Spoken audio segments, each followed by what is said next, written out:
I distributed it to all the girls in my hostel, free, and they all ate it. After that, they were all coming back for the cupcakes, and it grew into an entire business. Everyone's ordering from me in school. You said you don't have capital.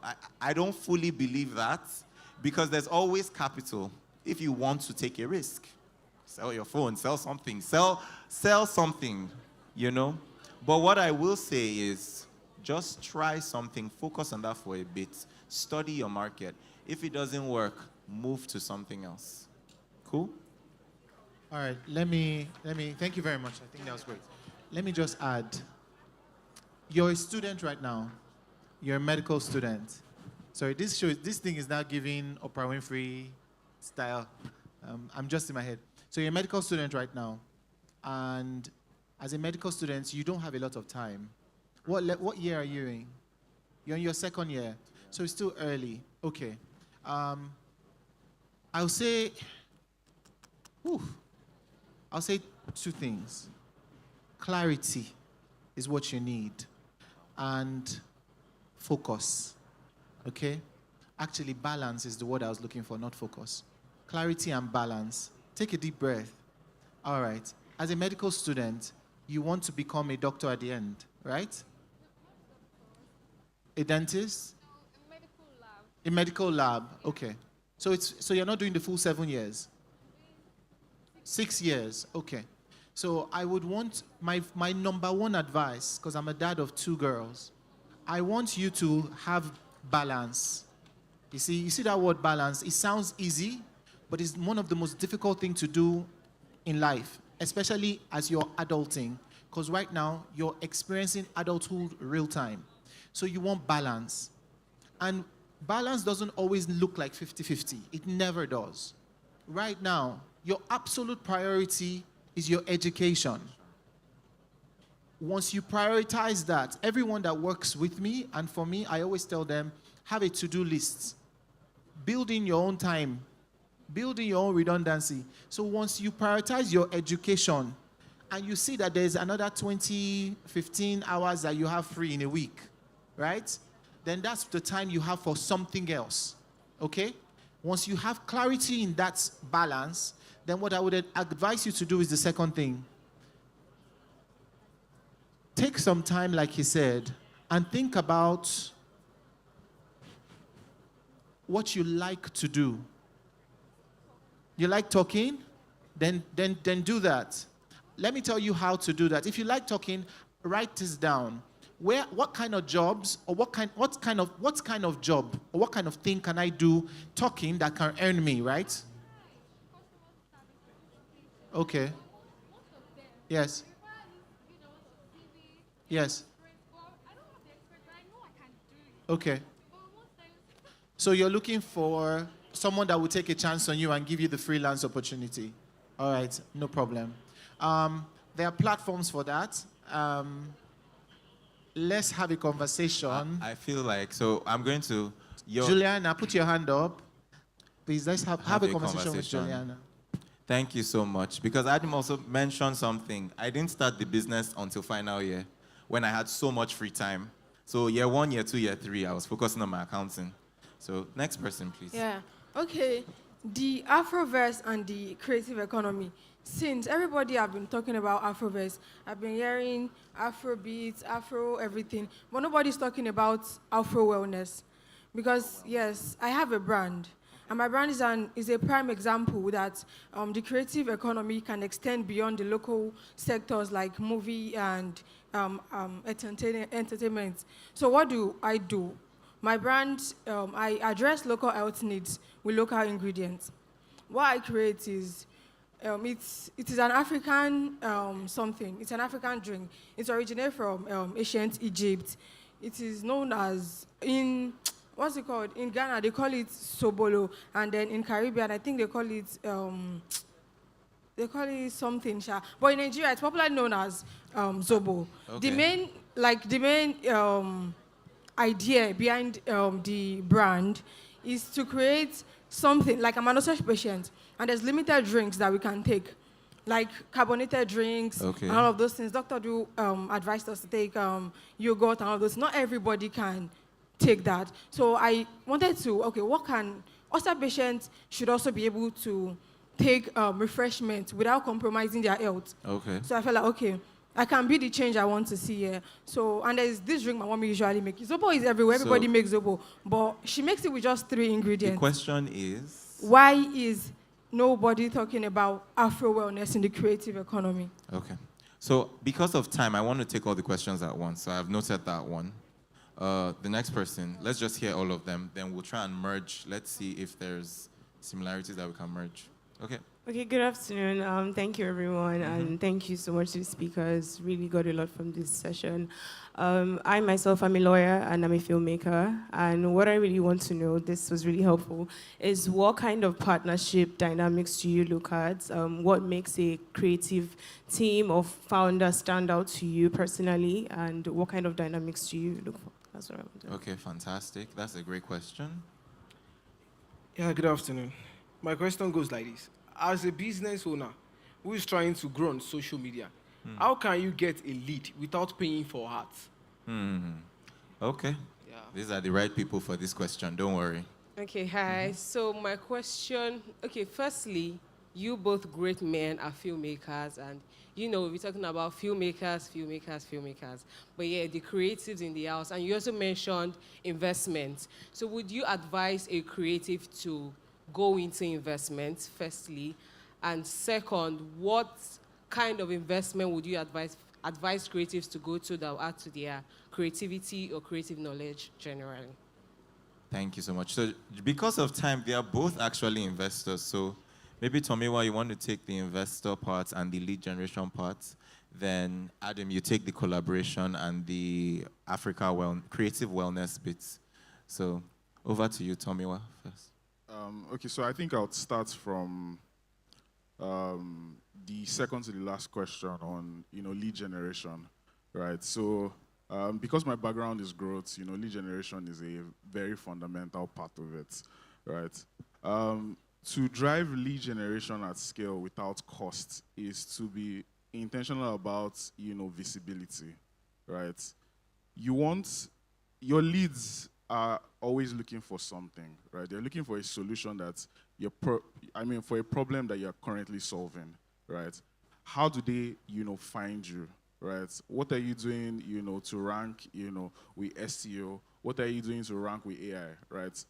How are you training LLMs to, position you at the top of searches? So when I search, with that problem on, say Perplexity or, ChatGPT, what am I seeing? There's also, the cold emailing, cold calling, right? There are, platforms, right? If your leads are on LinkedIn, for example, you want to make connections and you want to, be relentless about, DMing them, right? You want to send DMs that, tell your brand story and sell your solution. So what I'll advise you to do is, there's a framework called, ICP, right? It's called, Ideal Customer Profile, right? What that helps you do is understand, your target's pain points, how your solution solves for their pain points, and how to sell it to them. Once you understand that, right, every time that you send a message to a prospect, there will be interest because you're going straight to the point, because not all of your target audience they're the same, and not everybody would use your solution, the same way.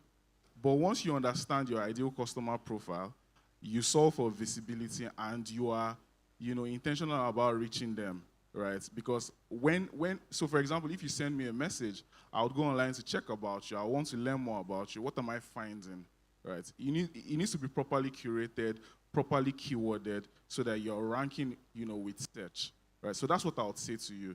There are a lot of, businesses today that, have grown without spending a dime on advertising. But when you do get capital, please, fuel your growth with advertising.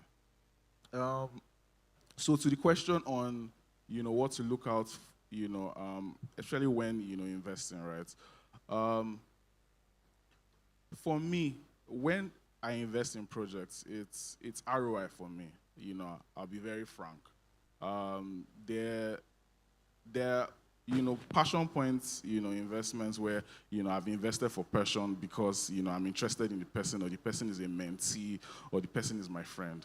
But primarily it's ROI. So you need to know what I am interested in investing in, right? So I have a fund. I have 2 funds, right? I have Switch Capital, early stage startups, in tech, solving, mobility challenges, right?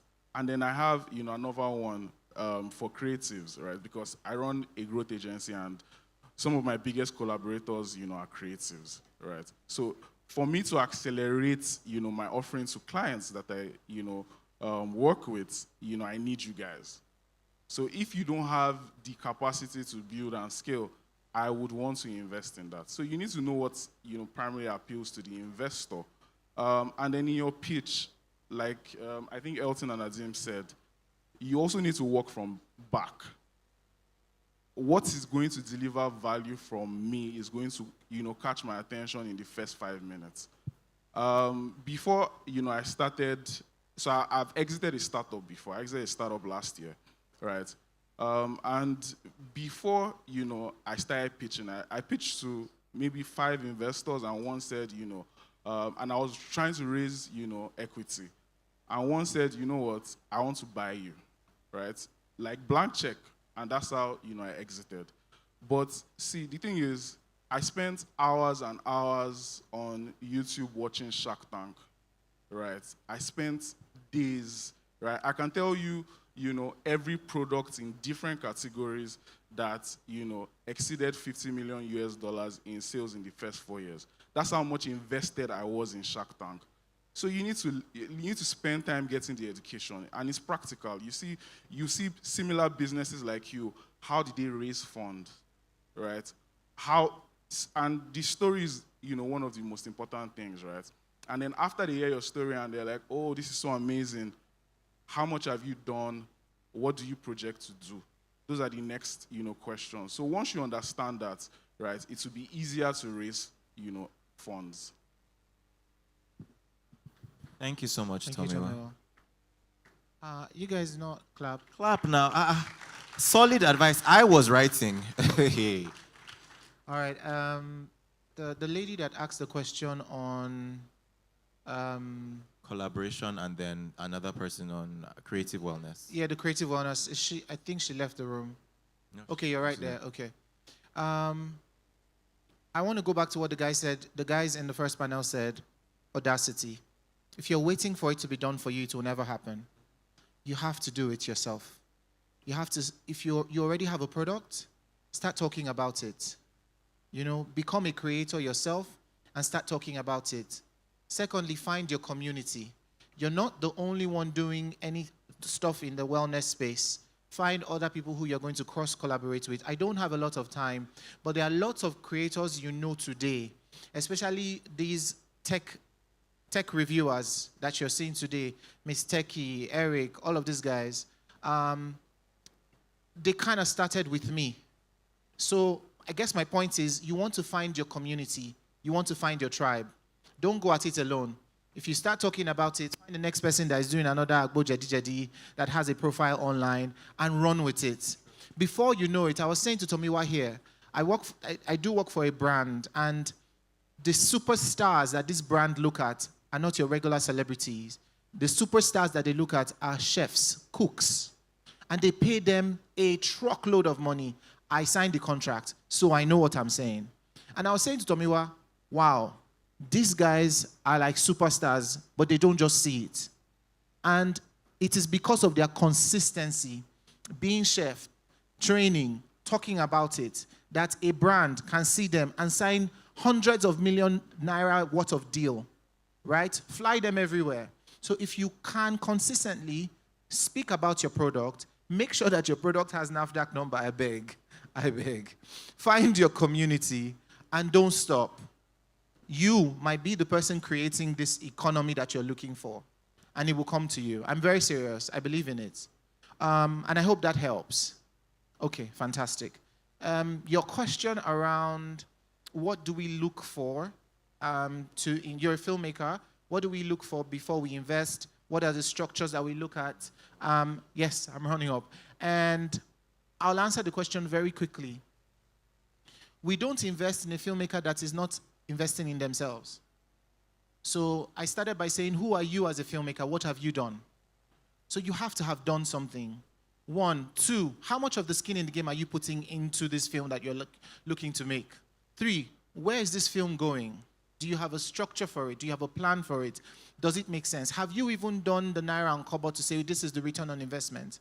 I've seen people raise 500 million Naira. I've seen people raise $500,000 for one film project. But because they can clearly articulate what the ROI is and where the film is going, right?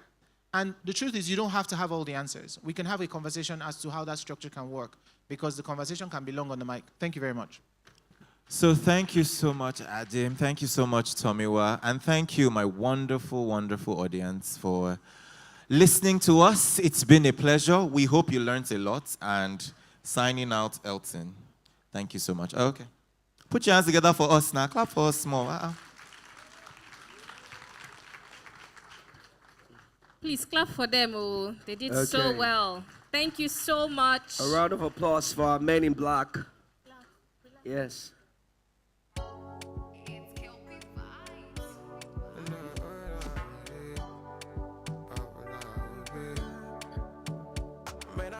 Okay. I love the smiles. Thank you very much. Thank you. Thank you very Thank you much. so much. Please, one more time, a round of applause for our previous panel session. Did you guys enjoy that? Oh, while they were talking, we had some people in the building. Did you notice? You observed? Like who? Like who? Like who? If it's short for you, say it's loud now. You are shy. You saw Spyro. You are sure it's him. You are not sure. Be like, did you see any other person? You are sure? Okay, it's possible. We don't know, Sha. It's very hard to see them because they're covering their faces. They're using specs and glasses. And that's not how they create their content. All these celebrities, their wallets are too much. It's too much. Ladies and gentlemen, please help me shout his name because me, I will not be serious. Mesh Keys in the building! Make some noise! Another person in the building that you didn't observe is Ruby in the building! Woo! And of course, you guys were right. We also have Spyro in the building! Crest tried for you, Abby. Okay. So we're going straight to the next panel session because we don't want to waste any time because of our guests. Time. Please look to your neighbor and ask your neighbor, who is your guy? Oh yeah, you say it. Spyro, Please, did you hear her? Do you know that Spyro is currently kind of single? He's relaxed, that said so. It's not true. You say it. That's what you call false news. No, but Spyro is a serious Christian. He is always pushing the gospel. And I really love that about him. Can you please put your hands together for Spyro? That is a bishop of our Lord of the New Testament. But back on, they look away like, say, don't be me what they talk about. Hey, All my right, brother, how far now? Let's see this up. All right, Thank great. you for So coming. Please, a round of applause for yourselves. You guys have been an amazing audience.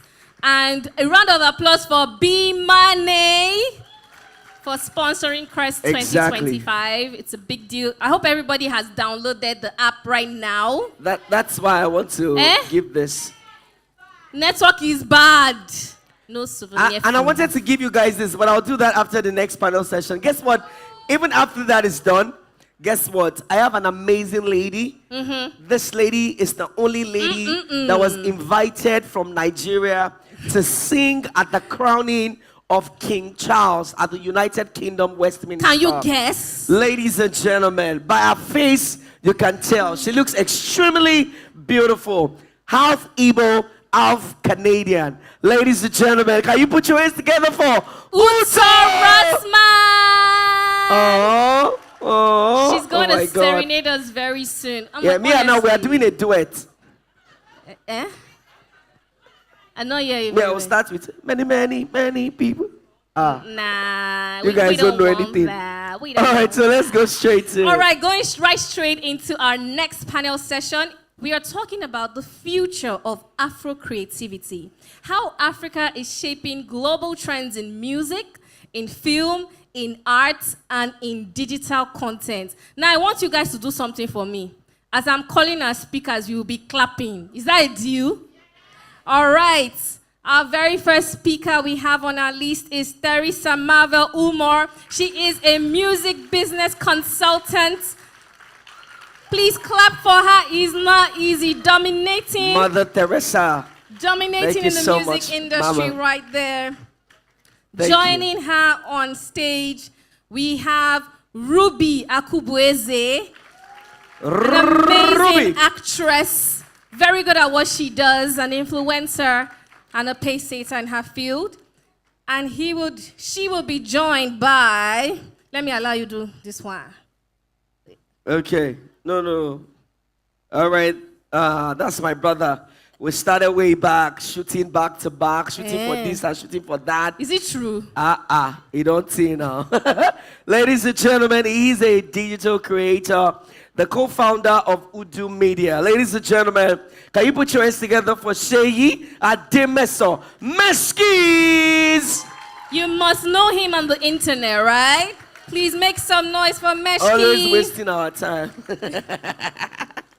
Amazing. And he's also going to be joined by... Well, this man is a singer, songwriter. Is an amazing pride of the country. This is the man that has taken our songs to the shore of the whole wide world. Ladies and gentlemen, having performed on every major stages that you can think of, I still remember in 2023 when he got his award at the Eddies Atlanta. Ladies and gentlemen, from that day henceforth, he's continued to make us proud, dropping songs, hit songs like Who Is Your Guy, like Rise and Beans, like this one, You're the Only Fine Girl. If you're not a fine girl, don't sing that song. Ladies and gentlemen, make some noise for the one and only Spiral! All right. Our speakers are set, and the person moderating this amazing power-packed panel session is no other than Mr. Toyosi Ayeleso. A round of applause. Who is also one of the directors of Crest. Yes. Who is also one of the partners at CSI Media, one of our sponsors. Oh my goodness. Who is also a lawyer. Wow. Who is also an entrepreneur. Aww. Who is also a fine boy. Aww. And who is also my husband. Who is also my husband. Duh. You people like batting. Thank you so much. Okay, so you guys have a great time. Okay. Okay, yes, we're also bringing up Tomiwa. Yes. Yes, Okay. Tomiwa also. I thought that because Tomiwa was in the last session, that he would be tired of us, but he's back again for us. So please, our last speaker is Tomiwa Agedo, once more, the co-founder of Switch. Yes. And not to forget that while the others are speaking about the future, Spyro is going to be talking about the authenticity of, a musician and how influential it gets you when you're authentic. Thank you very much, ladies and gentlemen. No, if you guys want to clap, you can clap now. It's a good time to clap. Look at your panelists now. These are brains. Most handsome. You're welcome.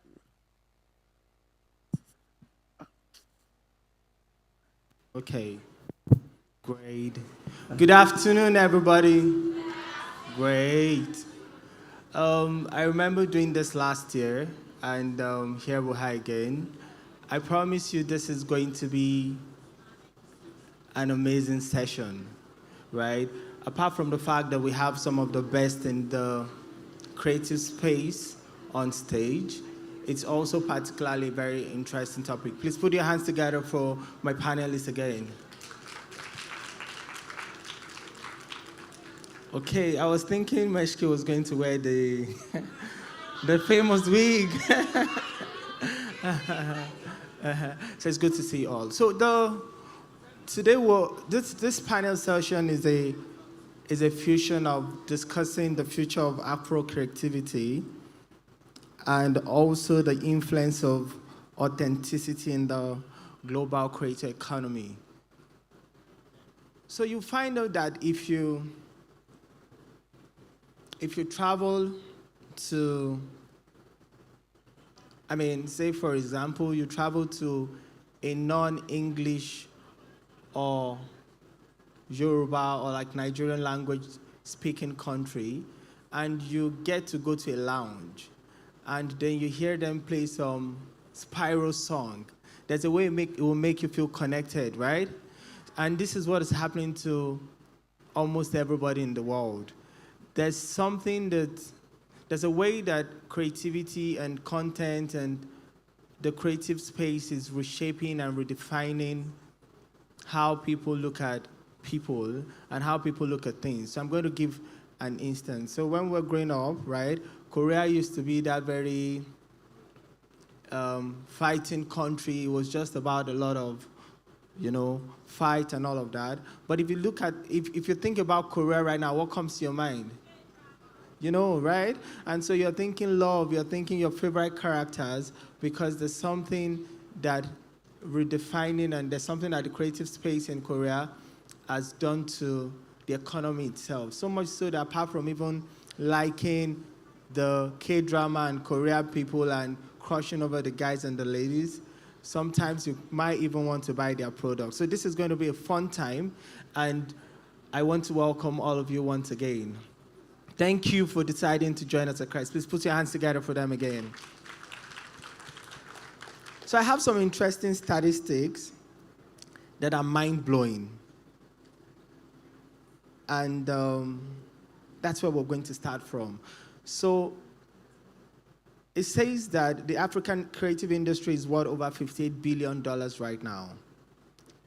And Afrobeat streams over 13 billion, has over 13 billion streams globally.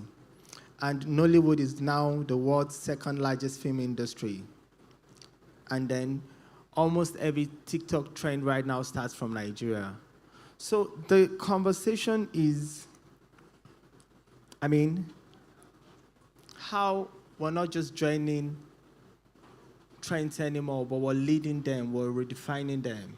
So I'm going to start from, who do I start from now?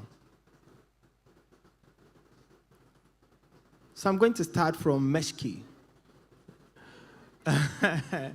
So Meshki, what does Africa to the world mean to you?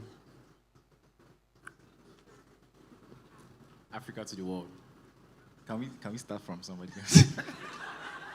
I'm sure everybody wants us to start from you. Do you guys want me? Can I just get inspo from somebody else? Okay, anyway, Africa to the world, right? So, good afternoon, everybody. Good to be here. So I believe from the statement itself, Africa to the world, it means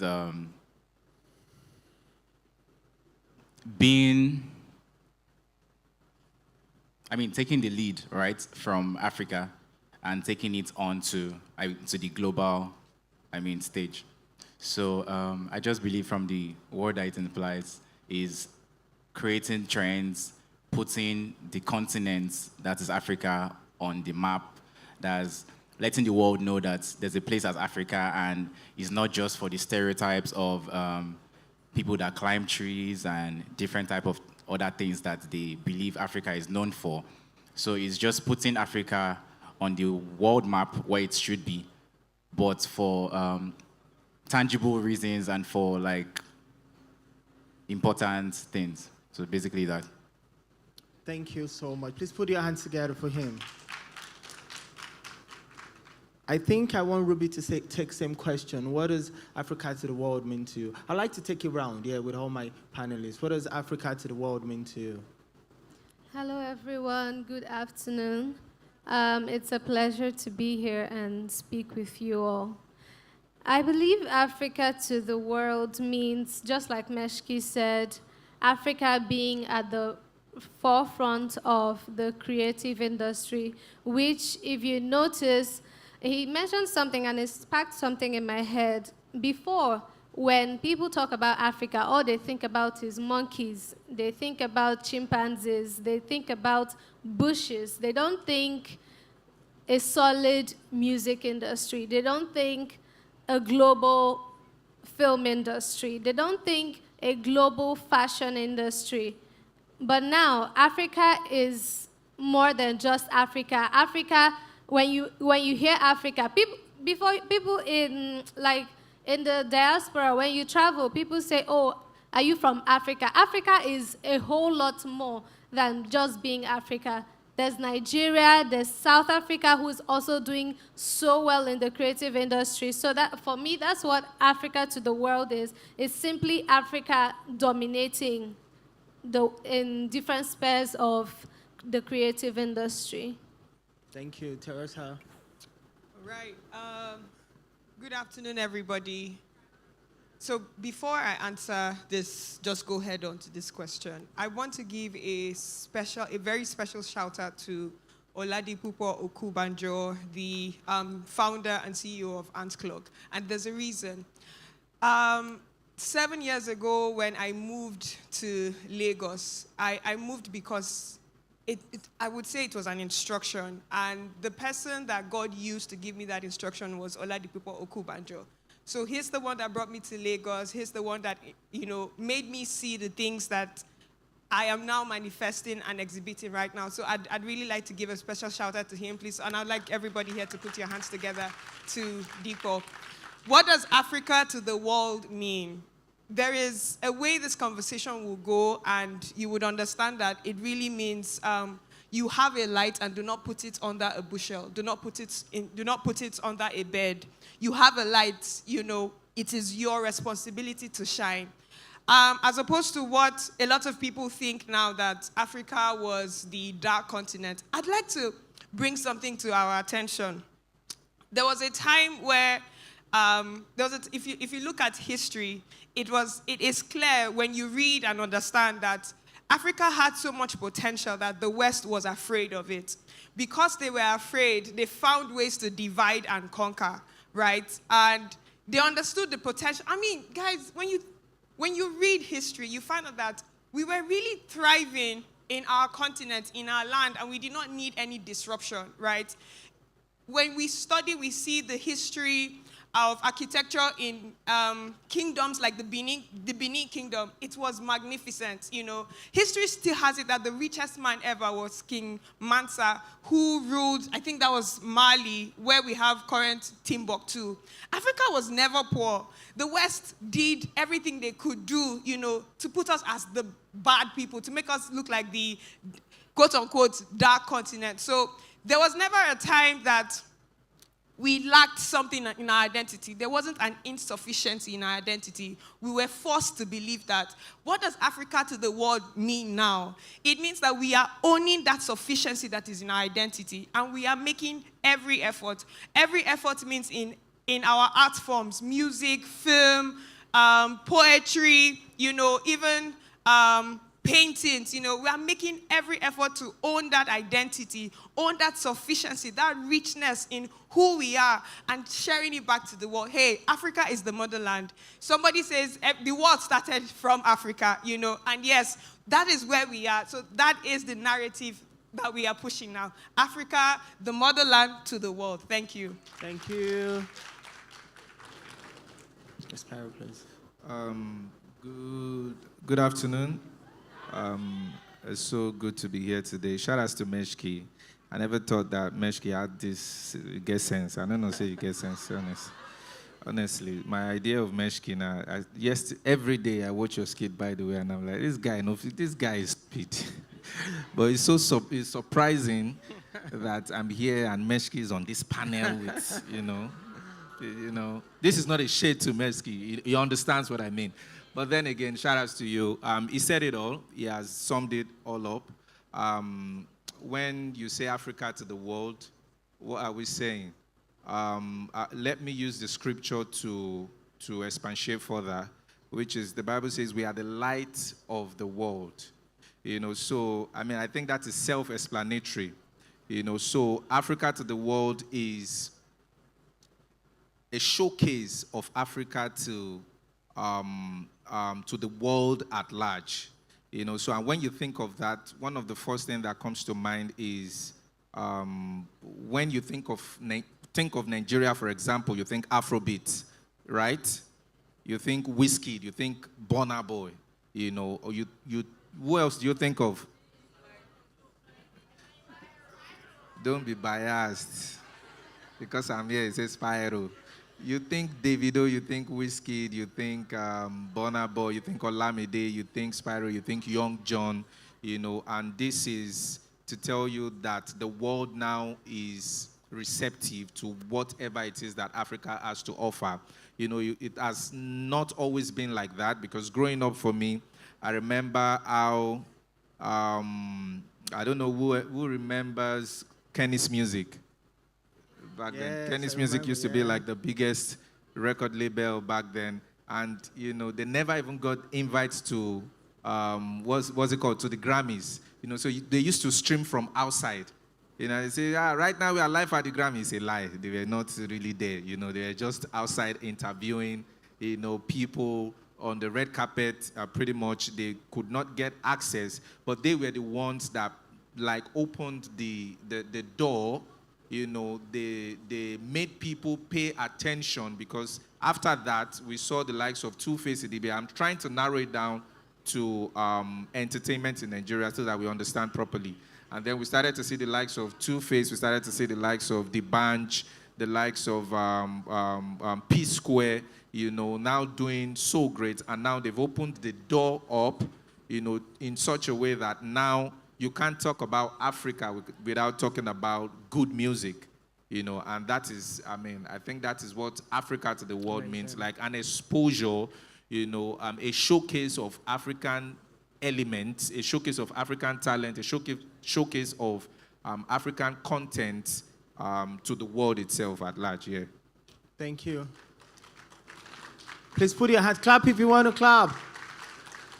So tell me what, I think I want to, it's still the same question, but Spyro did eat on a point, which is like, right now, everybody seems to be noticing us.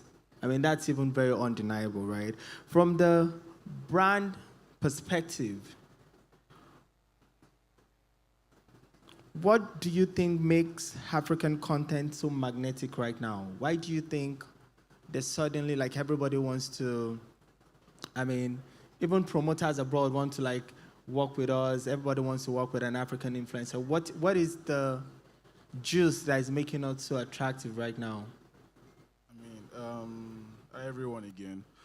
Short and sweet it is amazing, right? So when you think about, and I like what Spyro said, when you think about what we used to export before, we used to try to overcompensate, right? We would count it privilege to be given a seat at the table, right? Today, if we don't have a seat at the table, there's no table, right? It's no longer privilege. We've taken we're at the table. We've taken everything that is, woven into our identity, and we've owned it. We're now telling our own stories. Nobody's apologetic about, singing in Yoruba anymore, right? If now they have to go and, read about the lyrics, learn the translation, learn about our slangs, right? And our localization has been, our very essence. You see cultural appropriation from even brands like Louis Vuitton, taking Kintende from Kenya and trying to make it their own. And before now, what would have happened is we would have celebrated it as success. Louis V is showing off, Gucci is showing off, African prints. But no, we're saying no. You cannot, appropriate our culture. It belongs to us. It's our identity, and that's the thing that brands are saying, right? Because Africa is also, fastest growing continent, exports, the best talents, and has very authentic, genuine stories that connect, right? Even with a global audience. So you see music, year on year, we're seeing over 115% growth in, global listenership to African music, right? The opportunity is also African. You see most brands looking at, the upwardly mobile population of Africa as, opportunity. How do you connect to this audience if it's not African? How do you tell these stories if it's not truly African? So that's what we're seeing. And, for every brand that is looking to, sustainably grow, right, in the West, they've most likely climaxed, right? So if they're looking at the opportunity, they're looking at, people like Meshki, they're looking at people like Spyro to connect deeply with, Africans, then they have to do it right, with us telling our stories. And that's what we're seeing today. That's the trend that we're seeing today, and it's sustainable. That's the trend that's going to take us into the next, 50 years. All right, thank you. Thank you so much. So I want to delve a little into authenticity because, Spyro is very well prepared to speak about that. So how do you balance being inspired by global trends while keeping your music authentically Nigerian? Because we're all trying to sell global right now. Nobody's trying to stay local. But how do you balance both? How do you balance, come again? How do you balance being inspired by global trends while keeping your music authentically Nigerian? Honestly, I won't say that I'm inspired by global trends. So I draw inspiration from here, from Africa, from Nigeria, pretty much, from my environment, so I see a lot of people try to draw trends, follow trends and all that, which is why we are in a lot of trouble today as a country, and as a people, because people abroad are wearing spaghetti. Oh, our girls also want to wear spaghetti. You understand what I mean by spaghetti now?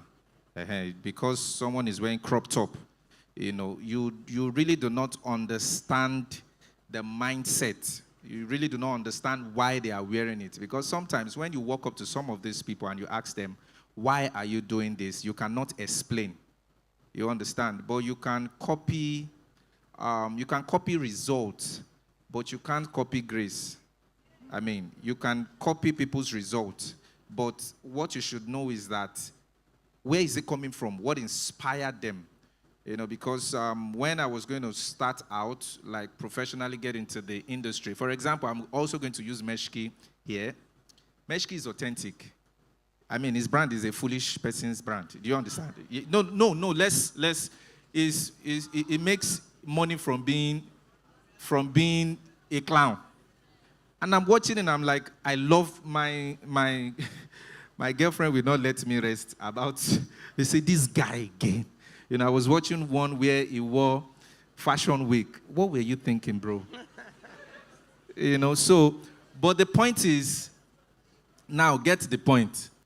Now, he's able to, trust me, everyone is watching Meshki's content. Everyone.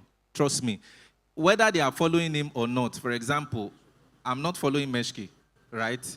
But his contents get to me, although I'm going to follow him after today, But what I'm trying to say is that everyone watches his content. Why? And I'm sure when it started, people will say, this thing, you can't go far with this thing.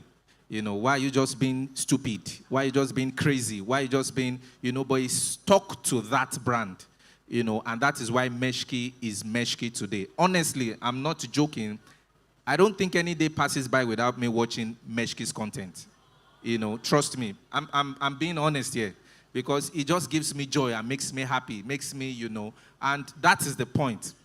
So a lot of us, we try to copy, He is different. When I started, they said, how can you come into the industry? You are saying you are a Jesus boy. It has never been done before. It has never, we cannot make money. In fact, a lot of, on a fateful morning, my team members called me. They started a meeting. They said, this your Jesus boy brand is not working for us. We are not making money. This brand is not going to make us money and all that.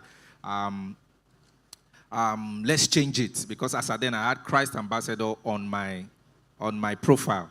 You know, they said, let's change it because people are not working with us because of this brand. And I told them something. I said, I would rather die than remove this thing from my profile. And I remember as at that time, my business partner's wife also joined in on the conversation. He said, what we are trying to say is that maybe you can make it, you can tone it down a bit. Instead of saying Jesus, Christ Ambassador, maybe you can use Son of God, you know, child of God, just to make it generic. But I said, I'm not going to do that. In fact, I'm not even going to go and change it from Christ Ambassador to Jesus Boy.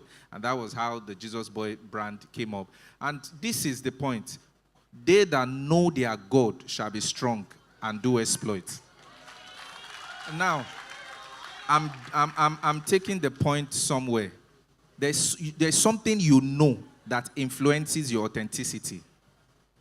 You know, so I see a lot of people starting businesses, you know, based on the fact that their friends are doing same business. You know, oh, everybody is doing makeup now. Why? What are you? I'm a moi. Why are you a moi? Because this person is doing makeup. Oh, what are you? I'm a fashion designer. Why? Vicky James inspired me. You know, whatever business or whatever you want to do, you have to make sure that you're thinking of, you have to be authentic. You have to come from a place of understanding what you want to do. It has to come from a place of deep revelation. For example, I do not drop a song, I don't release any song without first going into prayers to say, okay, God, should I even drop this song in the first place?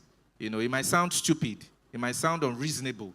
You know, so I will drop the song, for example, and the song becomes successful, and someone else sees me and say, oh, I also want to go and drop a song because, you know, Spyro dropped this song. What you are trying to do is copying my results, but you're not, you don't know what I do in closed doors. A lot of people that you are envying, they go to the herbalists.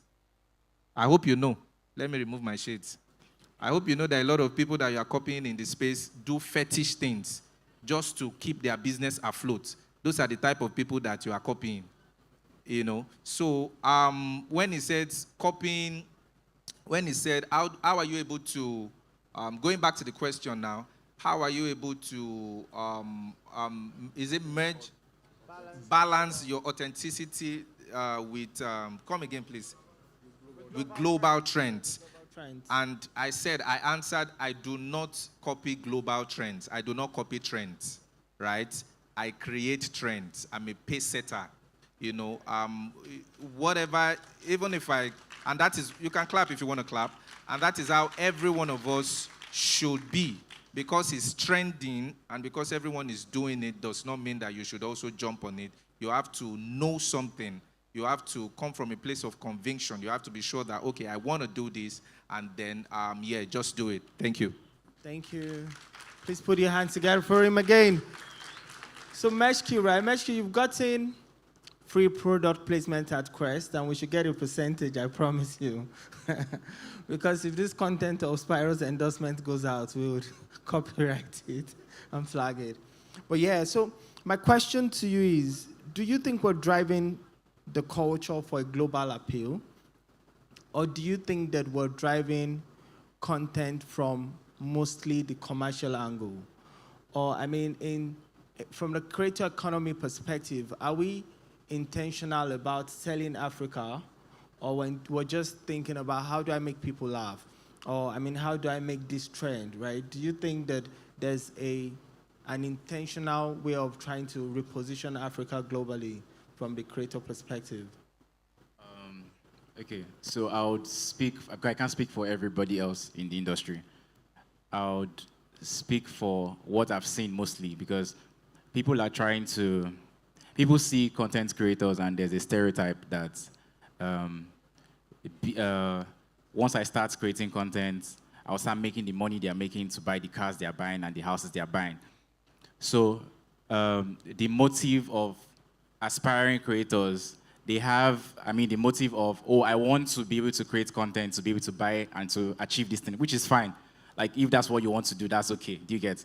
But looking at the long term, that's looking at in the long run, like growing. Because, so I would start by saying people are focused more on blowing than growing.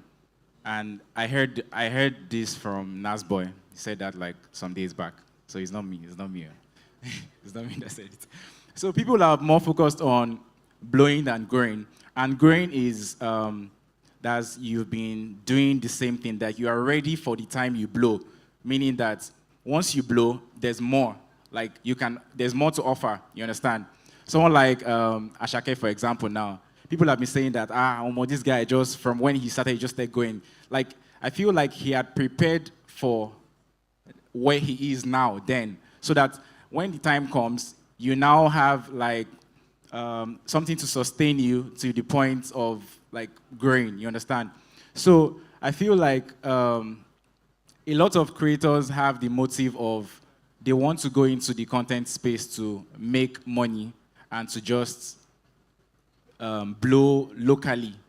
So now my mindset is I started content creation like close to seven years ago, I think, yeah. And I started it with cruise. I've always been that foolish guy, like Spyro said, yeah. In school, people call me that foolish guy. This guy is just so foolish. Sometimes I will say some foolish things and they would, my seniors or my mates would pursue me and like drive me out of the place. So people came to meet me and they were like, I think you should, like, if there is a camera following you about, I just feel like you would make so much, not money, but you would have audience from people just viewing your normal daily life, which is normally awkward. Like, I'm very awkward and I can be very cringe in real life. So I started off as cruise, and I did not think that I would start making money, but I felt like there would be a stage where I would get to, and people would watch me and they would have to pay or something like that, like monetary stuff will come in. But that was not my aim going into the content space. And now looking at the global scale, I was an aspiring actor. So I would go for auditions and they'll make fun of me because why does everybody on the audition, like there are 100 people auditioning for a role and it now gets to my turn. Everybody has a script, it now gets to my turn and you're saying, don't worry, just bust our heads. Like there's no script for me. So like there's nothing I want to do that would not look foolish to them. So I would do that and they will make fun of me that, bro, I think you should. There was a time I went for an audition and the guy said, what do you think you're doing? What's this nonsense? And I think they made jest of me and they sent me away. And I said to myself, I'm like, leaving this place, I'm going to make a name for myself to the point that I may not even need to go for auditions anymore. So I took it as a challenge to myself. I did not feel bad because of that, because I mean, they were only doing their jobs. Nobody would employ you if you're not, or nobody would recruit you if you're not doing amazing, do you get? So I saw content creation as the means to the end, which is I would create content for people to see me, to be visible enough for the people in the movie industry to also notice that, oh, this guy can act, this guy can do this very well. And then I would now go into that phase of my life, which is me thinking ahead. So not just being a content creator, but also an actor, and to be seen by people in the global stage. So now I get comments from people saying love from Zambia, love from Tanzania, love from the UK, love from the US, you understand? And it makes me so excited, like it makes me happy. Like every comment makes me happy. But when I see those things, like people from outside the country, even some white people send me DMs and they're like, they enjoy my stuff and all. And that has made me, even when I was applying for auditions back then, my aim and my goal was to go on a global scale, to be a very big actor and also a producer. So now, a lot of people are thinking locally, which is, let me just blow in Nigeria. But me, I'm thinking, after creating content here and collaborating with Nigerian creators, I'm thinking also traveling out to also collaborate with people on that scale. And I mean, the best way to grow as creators is to collaborate, I think. Yeah, that's like the best way to grow. So imagine a Meshki and a Kevin Hart in a skit together. You understand? Like, I'm already imagining it and it's giving me goosebumps. So now, like, a lot of people are not thinking that way, and that's okay. Like, they just want to be in their own lane. They don't want to. People are scared of making big steps and all of that. So I just feel like, for myself personally, I would just say that is how I see myself going globally, and that is how I want to just see myself on that global scale. So I cannot answer for everybody in the industry that is trying to just create skits to just make people laugh and all. Like, there's also a quest to also prefer solution through content creation for me in society, which is, in the long run, it's very, it's good. Yeah. So thank you. Great. Please put your hands together for him. Hi, Ruby. Yeah. Do you have your mic, please? Okay, great. Nollywood is currently the second biggest film industry in the world, right? I'm going to ask you two questions in one. First, how does it feel to be a part of that movement as a young actor or actress, or as a young actor rather? And then, do you think that African stories are being told more authentically now, or you think that we're still editing ourselves to fit into global perspective or being liked globally? First, how do you feel? How does it feel being a part of that move, knowing that you have a chance to be a part and recreate or create that narrative? Okay, so I grew up watching a lot of Nollywood and a lot of Hollywood as well. Like, the era where you buy the CDs and use what's it called? The CD player. So literally, my aunt and I, or my aunts in my aunt's house and with my siblings, we watch all the films in the nearby store. So we have to wait till when he brings another batch. So that's like how much of Nollywood I was consuming. So, to grow up doing that and then now being able to be part of the change in Nollywood, part of the greatness that Nollywood is being noticed for, is such an honor for me, because I can't tell you, like, a lot of people have all these stereotypes about Nollywood. Like the other day, I was doing a meet and greet at Filmhouse Cinemas for my new film, Three Cold Dishes. It's the biggest Pan-African film. And some cinema goers, they were like, oh, I don't watch Nigerian movies. I said, my darling, this one is not, because I knew what she was talking about. She wasn't just addressing it as, oh, okay, it has Nigerian cast and it's made by a Nigerian production company. She was still seeing Nollywood as that Nollywood. And so I tried to address that quickly. I told her, this is not that Nollywood you think in your head. This Nollywood, for me, has gone so far ahead. We're talking about films like Three Cold Dishes. We're talking about Black Book. We're talking about Anikulakbo. We're talking about Ijogbon. We're talking about lots of great things coming out from Nollywood. So, like, to be a part of that change is for me, is such a privilege.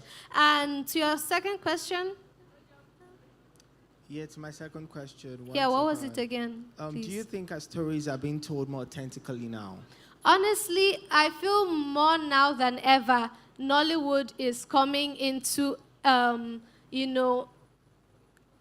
into like showcasing ourselves in our true form. Like, not to mention again, like some of the films that I just mentioned, we're not trying to sell Nigerian culture as, okay, something that should fit into a global sense of quality or taste. We're selling it as what it is. Look at Kunle Afolayan and what he is doing with CAP.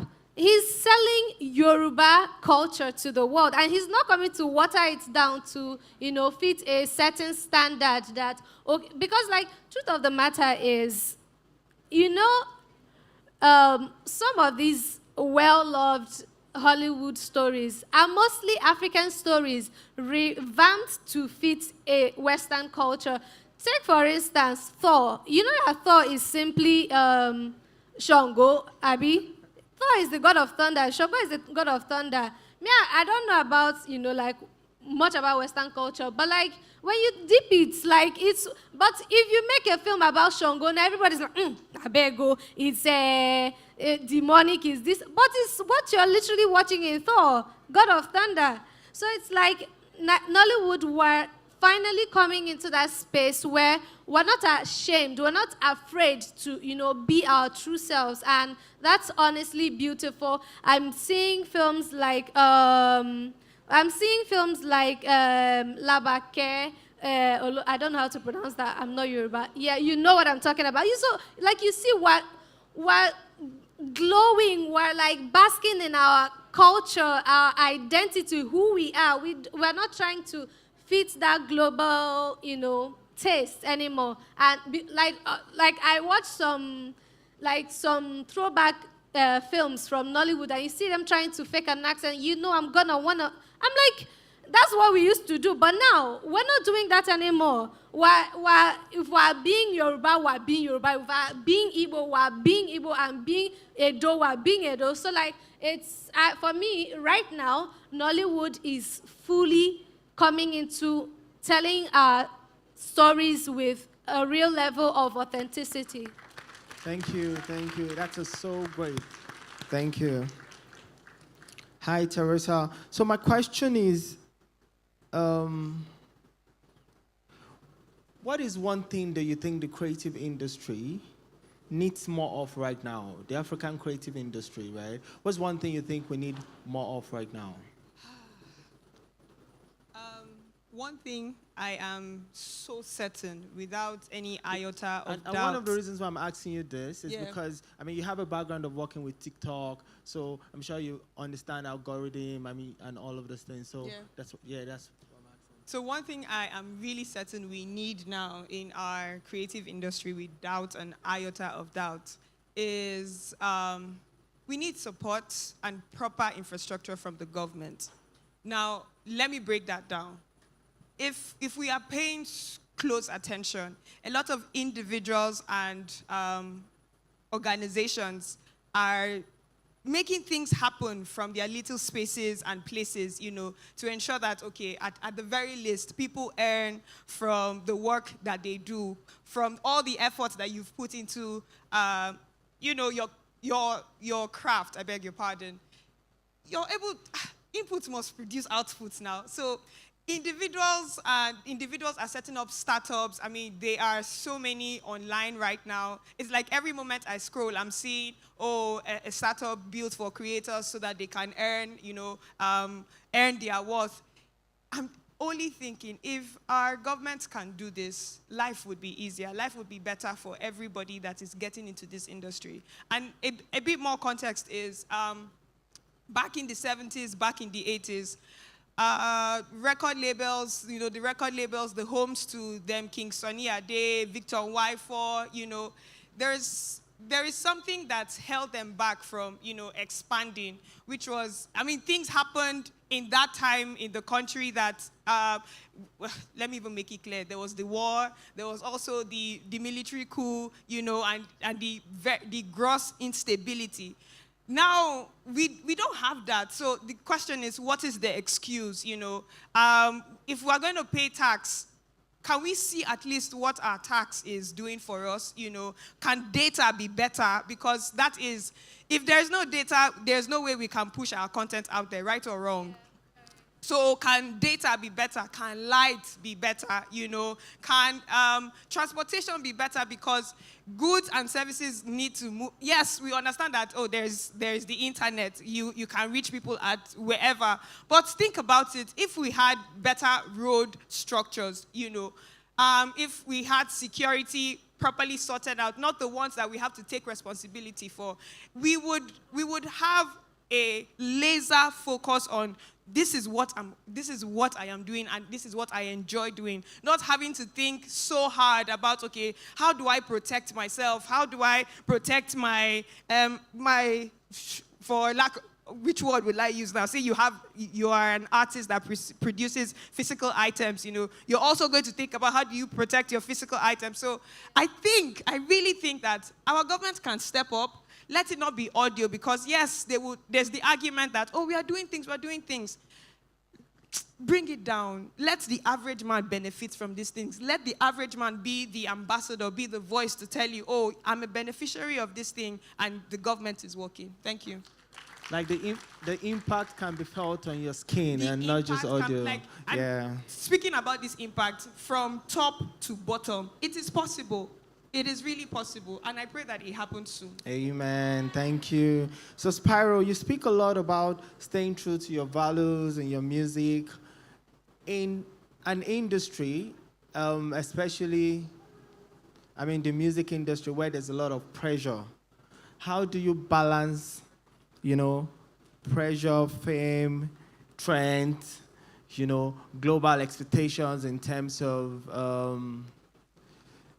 even sexism and all of that? How do you balance that with staying authentic? Because, at the end of the day, I think that one of the things that we addressed last year is that creatives are also thinking commercially, right? And you cannot totally, as much as you're trying to drive change and all of that, for a typical creative here, and I hope I'm speaking your mind, they're also trying to think about what are the numbers saying.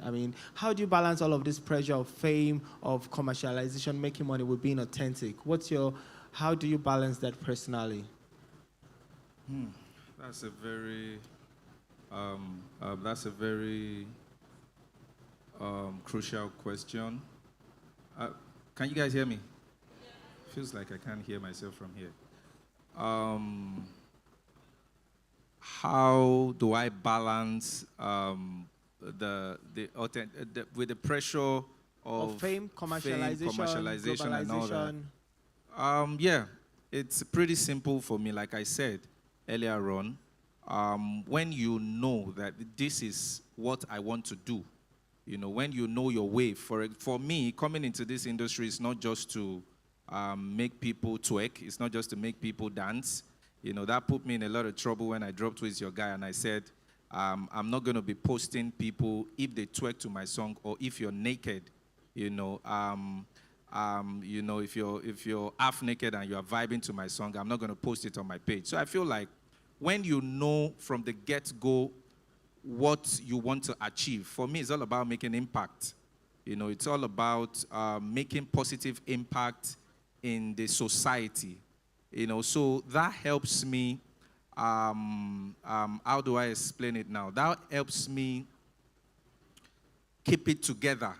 So I know that, for example, there are some particular type of music that are trending in Nigeria now, and we all know it. I don't want to mention names before social media begin to trend me.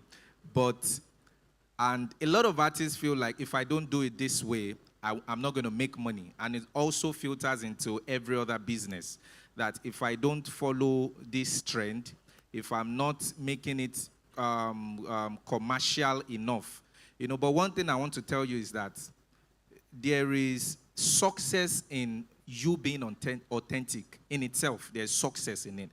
One of the things that stands me out, I saw something on Tunde not recently, and I made a skit, about it. Not a content about it. He said, artists where they do show for Nigeria now, they know past 7. And so I went out to my compound, pulled up the boot of my sports car, and I don't know how many people saw that video.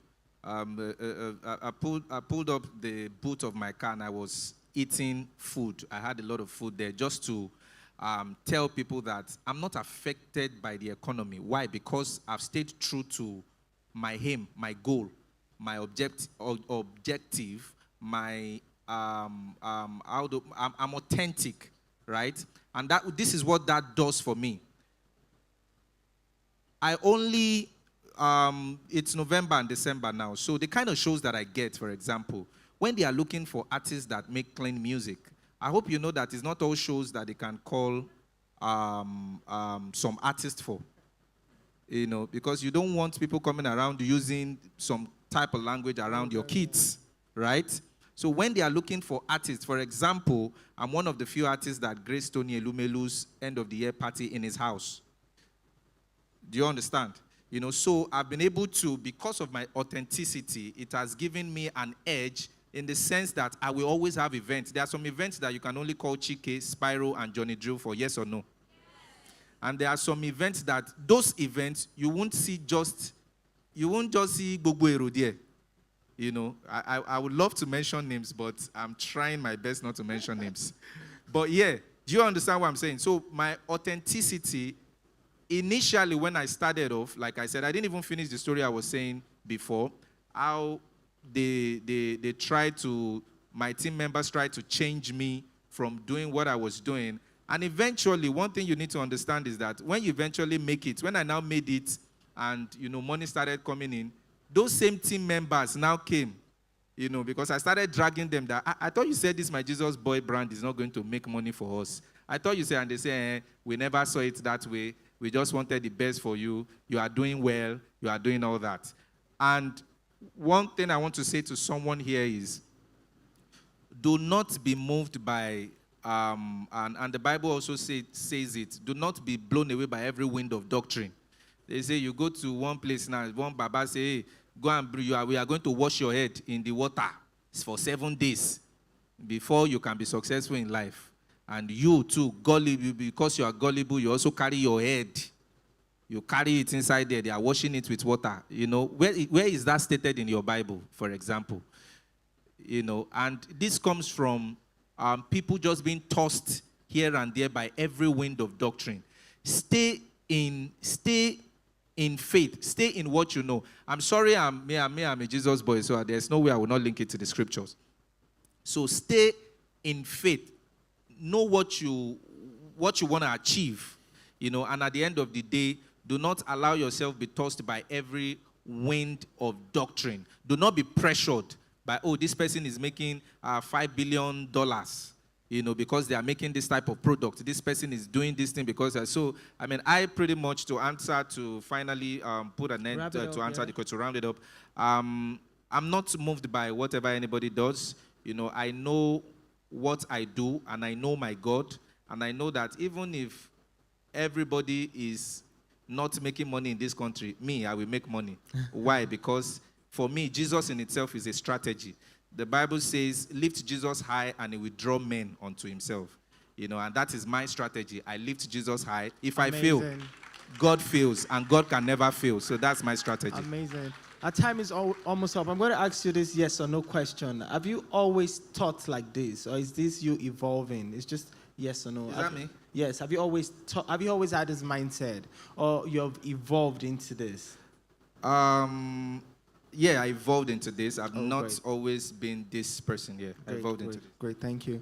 So, Tommy, I have a question from you, right? And this is drawn from, I know that, I mean, you do PR for brands, global brands, international brands, and there was a day we were having a conversation, and you mentioned how some people are on your mental cancel list, right? Because they do not align, like their personal brand online does not align with the type of things that you like your brands or like your clients would want to work with. So my question is, what do you have to say to a creative that is thinking of being a Spyro Meshkin global relevance? What do you have to say to them that they do not get into that cancel culture book of when for example, I mean, Truecaller didn't pay us for this, but when a Truecaller is looking for somebody or one of your brands, they are appealing enough beyond just followers and reach. And then the second question, I hope you can answer both in one, is what do you think the world still misunderstands about African digital culture? So my first question is, if you're speaking to a creative right now who is already a content creator and all that, but who wants to be able to appeal to the likes of international brand or big brands, what do you say to them? I mean, what do they look out for? And then what do you think the world still misunderstands about African culture, digital culture? All right, thank you. So I would say, you know, briefly, follow the Spyro model, right? And I think it's done excellently well. Because as a creator or a creative, you have to have values that you don't compromise on, right? I'll tell you a bit about how we pick, creators for brands globally, right? The level of work and, the detail that goes into it is like 3 months of work to even select, an influencer, right? Because you have to go back to, maybe their very first post. You have to, watch out for things like, using expletives. If they've said something, controversial in the past, you have to do it. You have to even check their family dynamics to see if, there's potential drama, if they're going to be counseled soon, if they're experiencing, family disputes, if, a wife or somebody in the family has mentioned, something about, harassment in the past. Like, it is that deep.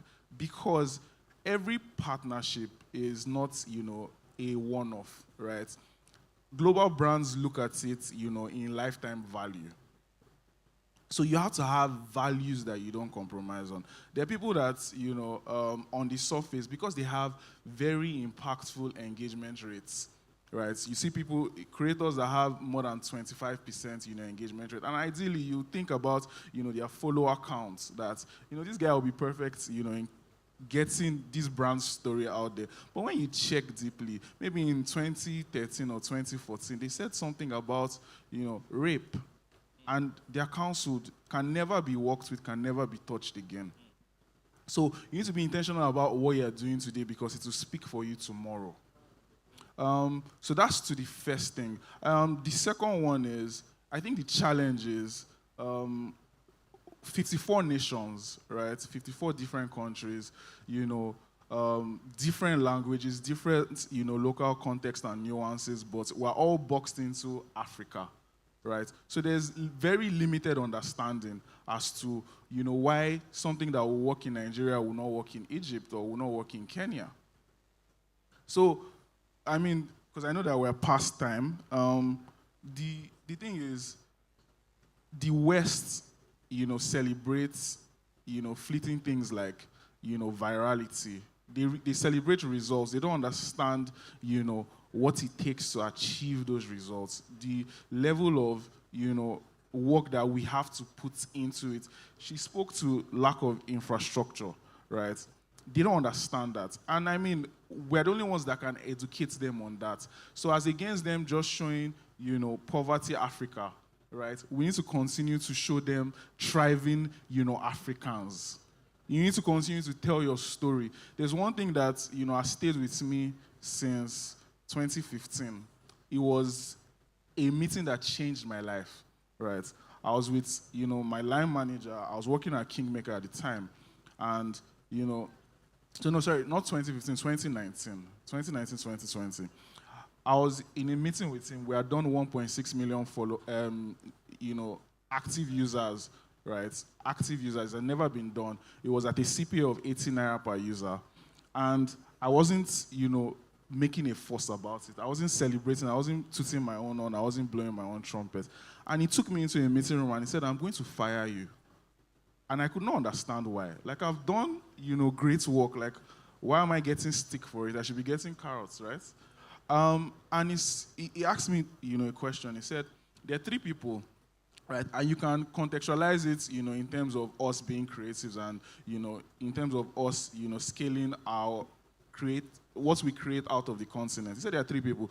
There's the guy that, does great work, and everybody knows that he does great work. There's the guy that does great work and is waiting for people to discover that he does great work. And then there's the guy that doesn't do nothing, like faffs around, but positions and promotes himself like he's doing all the work. And he asked me, "Who do you think will go farthest in life?" I said the first guy, obviously. And he said, "Who do you think would go farthest after the first guy?" And naively, I said, the second guy, the guy that is doing great work, like me at the time, doing great work, and nobody knew that I was doing great work. And he said, "You're wrong. See that third guy? That guy that is doing nothing would position every 2 years, they will change organization, they will change strategy, they will refine."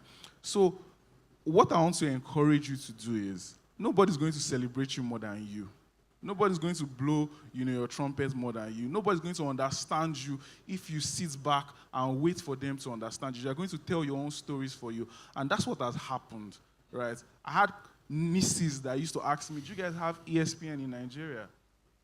Like, because our perception is what she sees on TV. She sees, the downtrodden, part of Oshodi from, 10 years ago.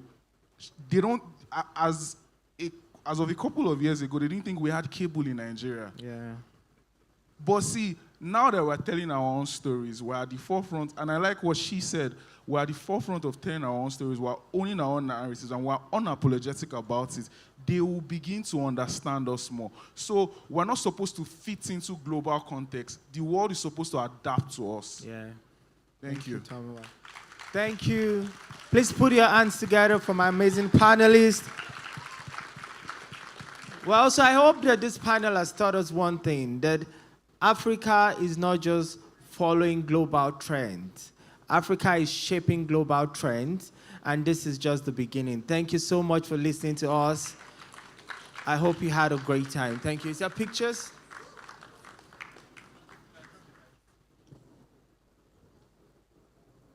Okay. Wow. Please, let's go and join this particular picture. Yes, so please a round of applause for this DJ, amazing panel session. DJ, can you play us Who's Your Guy? Who knows? Spiral. Your voice is nice. They sing now. You want to collect his job? Actually, you guys don't know. In 2023, I and Spiral were on the same category for an award. He won it. Baba, you don't remember? No, don't worry. I go show you. Thank Oh you. Please Thank a round of so applause much. for them. Thank you. If you had played that, Who's Your Guys? Spiral, maybe Spiral. I'm just. But I'll quickly sing one thing. You are not even working with us. Why? Would you like him to? Would you like him to? Everybody say Spiral. We wanna party. Please, a round of applause for Spyro, for Meshki, They're actually trying to for do like Ruby, Yeah, for Tomiwa. Please, a round of applause. Did you guys learn something? What did you learn? Something. Eh? Are you hearing them? I'm hearing Beyonce. Anybody that can come and do a 20-second DJ Wow, wow, So, is it Amanda? After 100, it's me. It's one of us that want us to be singing. Azal now. Oh yeah, Spyro. Who wants to sing it? I know. I'd rather sing my song, the one I featured Portable. I will never say, you don't they carry me, they go away, I don't know, let's go, hey. Even if the road is rough, I know. Let me hear you say, everybody, let's go, say. DJ Kasali, kill it. Where's my other mic? I need my other mic. All right. Please let me get the other mic. Thank you so much. Anybody that can do a recap in 10-20 seconds of this panel session, you will win my next gift. 10 seconds. Better believe. And you have to come up quickly too, because we have a lot into to do. that space. The first if you're interested, you will see bags that I kept there. Yes. Does anybody want to do that? 10 seconds. A 10 seconds A recap of the panel session. What you learned. Who is shy? No, you already. She's already coming out now. You want something? Did I give you anything? No, don't worry. You have a gift already. Exactly. Thank you. Good afternoon, everyone. Mic check. Okay. So the panel section, what I took from there is be authentic about yourself. Do not copy result. Do not copy result, but like you cannot copy results. If you copy results, you cannot copy grace. But be authentic, be yourself.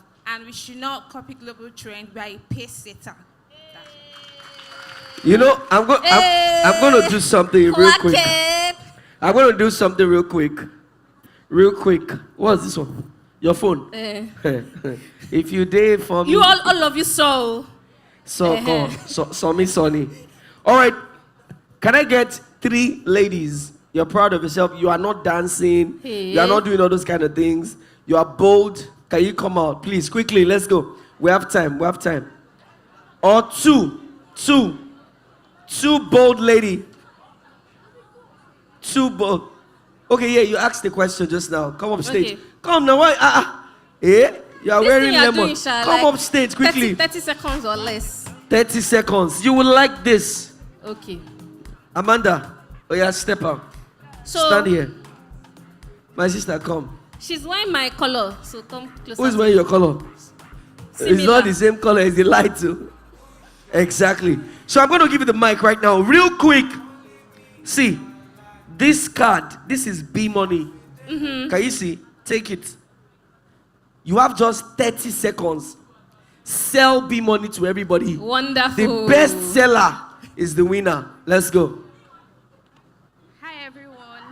And he left you. And I would like to let you know that using B Money, you can get easy access to offers from abroad the world. Like, for example, now if you want somebody to transfer money to you, you can easily make use of B Money to get foreign currencies instead of going about through different processes and spending excess money, paying for services by using different banks. You can just use B Money directly from any country of your choice. Thank you. So please use B Money. Thank you, thank you. My sister, B Money. Oh, you have your card. It later to root. 3, 2, 1, action. Okay, so B Money is a bank app that you can transfer money from Naira and dollar. I'm a UGC creator. I receive money from, it's very difficult trying to receive money from Korean brands, but with B Money, I can do that easily, perfectly, without stress. So use B Money today. Use B Money today. Love it. Okay.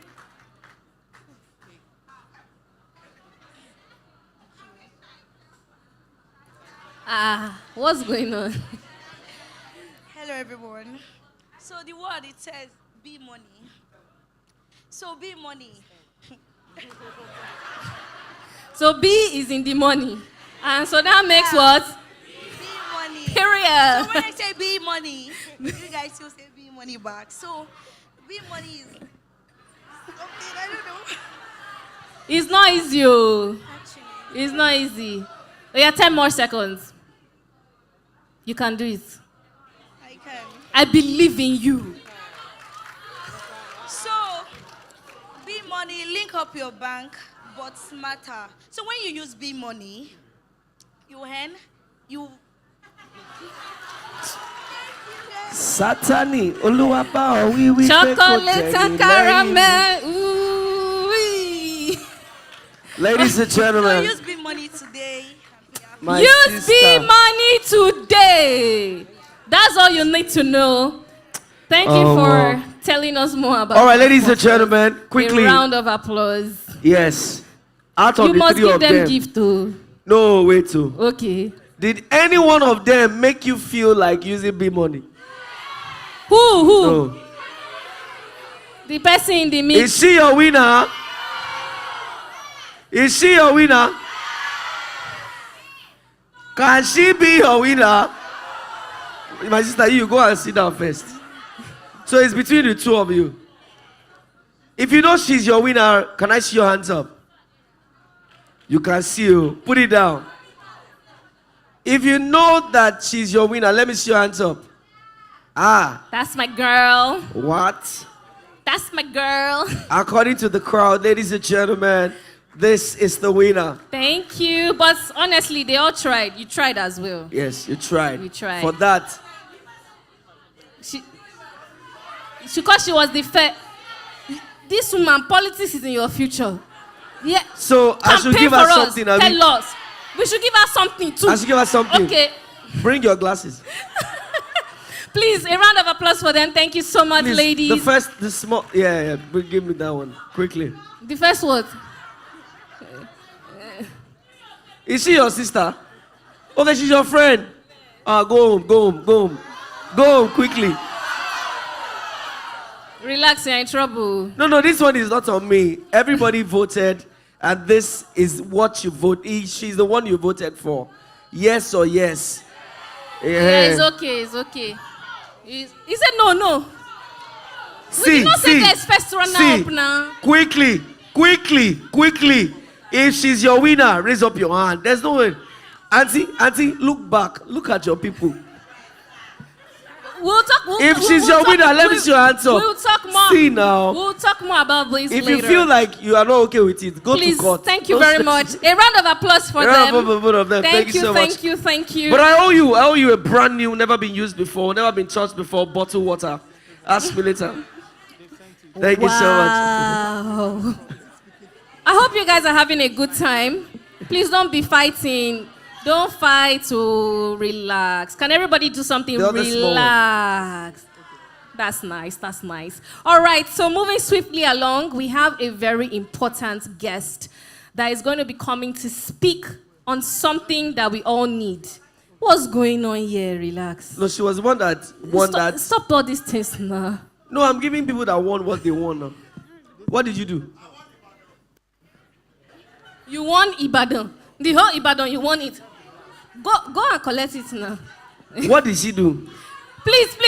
We If have there's to focus. any award, is We have that to award focus. of causing confusion? You are stressing me. You are stressing also. And you're not inside the spotlight. It's only your face and glasses I'm seeing. Yes!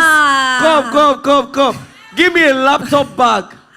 Oh, yeah, quickly. Okay, yeah, we need to bring somebody. Fight for your rights. All right, let's go. Somebody's coming on stage right now. Amanda, Please. go ahead. Oh my God. Congratulations on behalf of B Money. Can we be together now? Yes. Oh yeah, clap if we're together. All right, let's go. All right, thank you. Ladies and gentlemen, I have the honor and the privilege to bring up on stage a very important, dignified person who is going by the name Mr. Charles Odi, coming to speak to us about funding. And please, a round of applause as he comes on stage. No, you need to clap now. He's talking about funding. And before he leaves, he might be funding some of you. So if you appreciate funding, put your hands together.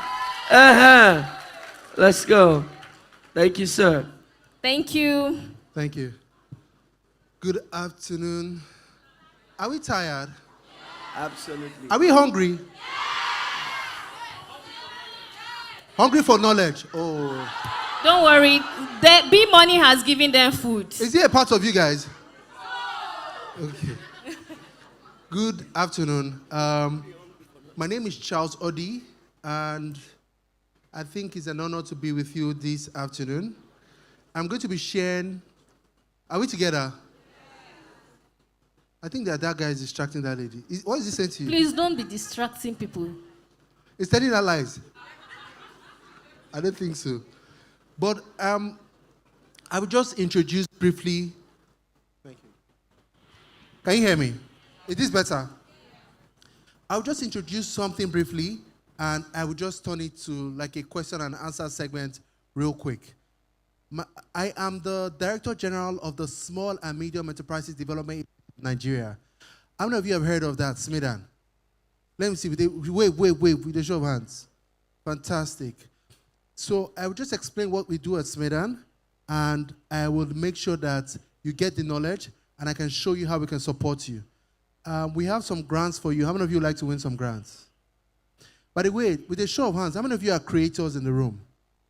Content creators? Wave. Podcast hosts? MCs? So the rest of you, what are you?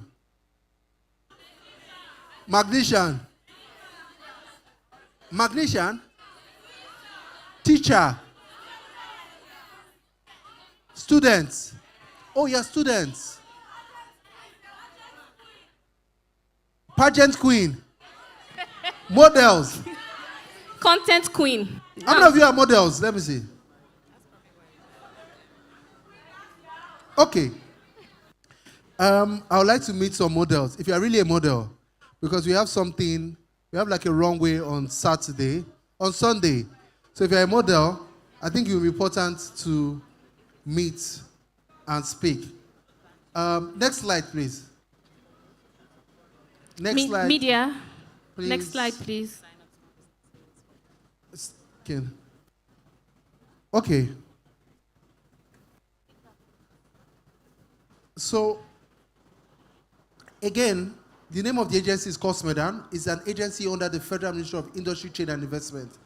And we are saddled with responsibility of rural industrialization, poverty alleviation, job creation, and livelihood improvement. Why or how does this concern you? We are the guys that have the mandate to make sure that each and every one of you who have come out of school, how many of you are still students in university? What university are you from? LASU. Okay. From what level are you guys in? Final year students. What? All levels. Okay, if you are in 100 level, let me see with a show of hands. Freshers. Thank you. 200 level. 300 level. 400 level. Okay. 500 level. 600 level. 700 level. Medicine is 7 years, right? They know they here. Okay. Okay. So what do we have for students? I'll just explain to you real quick. We're the agency of government that go around, take something we call a needs assessment, and make sure that when you come out of school, we can give you the things that you need. For those of you who want to be tailors, when you graduate from school, we give you sewing machines. For those of you who want to be content creators, when you finish from school, we can give you like a ring light, podcast, mobile phones for you to start your business. How many of you like that? Okay, so let me give you one way to win. I think we're giving out iPhone 16s on Tuesday. So our National MSME Conference is on Tuesday, right? It's happening at Federal Palace. How many of you know Mama Diola? Okay. Fola Gade Banks.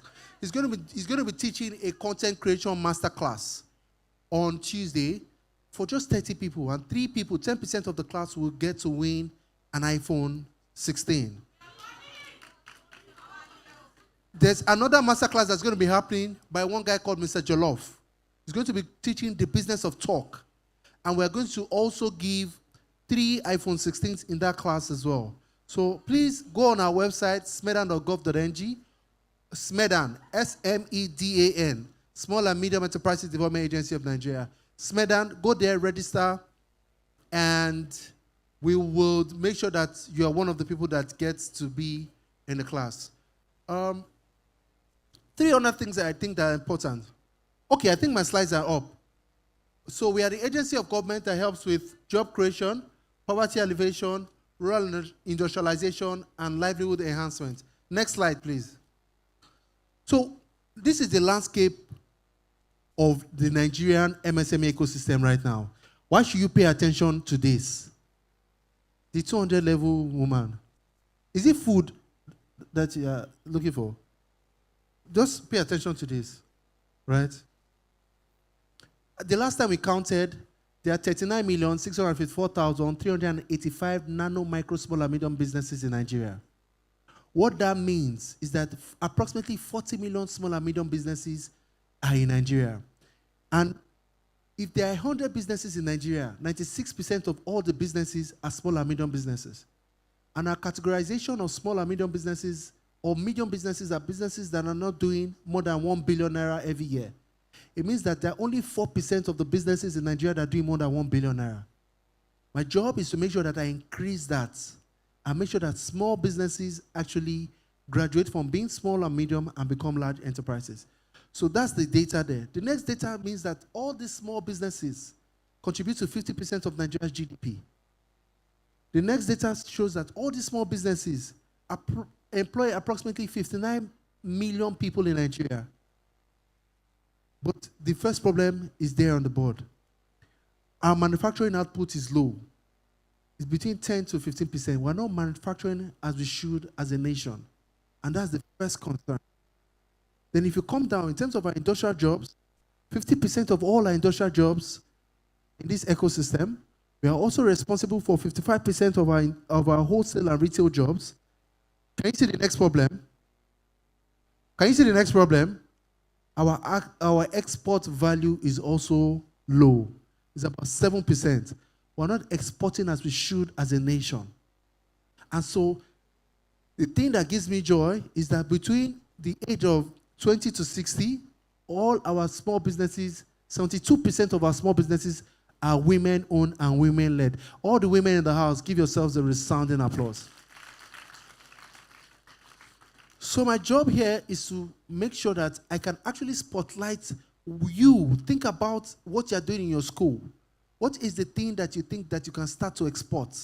What is the thing that you think you can start to manufacture so that I can support you to doing many of these things? And I'll just give a story. I went to a university here in Nigeria, and I started my first business at the age of 17. How many of you are 17 years old here? More than 17, let me see, with a show of hands. So some of you are more than 17. I started my first business at the age of 17. I made my first 50 million at the age of 21.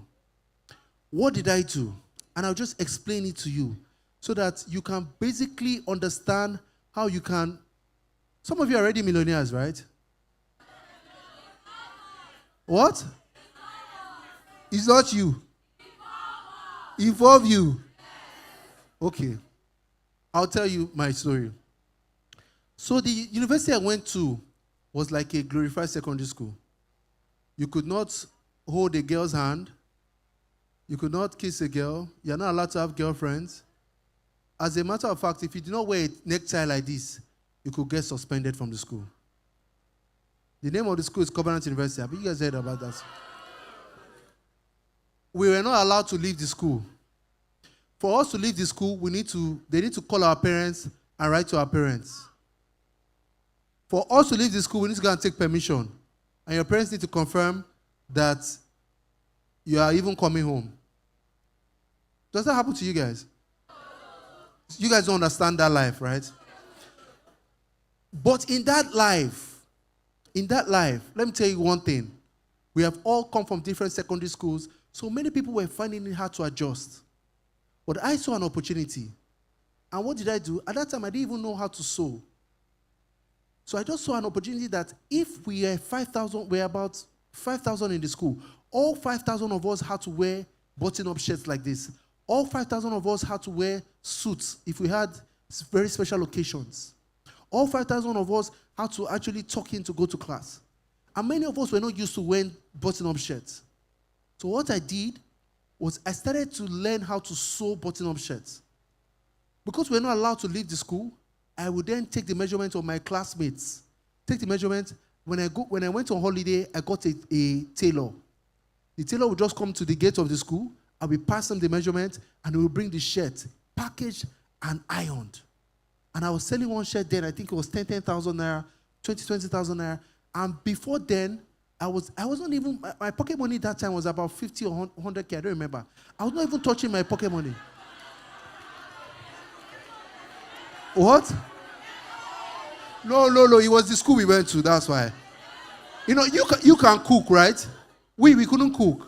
So we had to buy everything in the cafeteria. It's not a Nepo baby situation, no. So,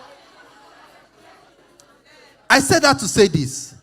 While some people were grumbling, if we were 100 in a class, I'm sure that at least 20% of us did not finish or graduate because some people did not see, they saw it as a glorified secondary school. Some people saw problems. I saw an opportunity.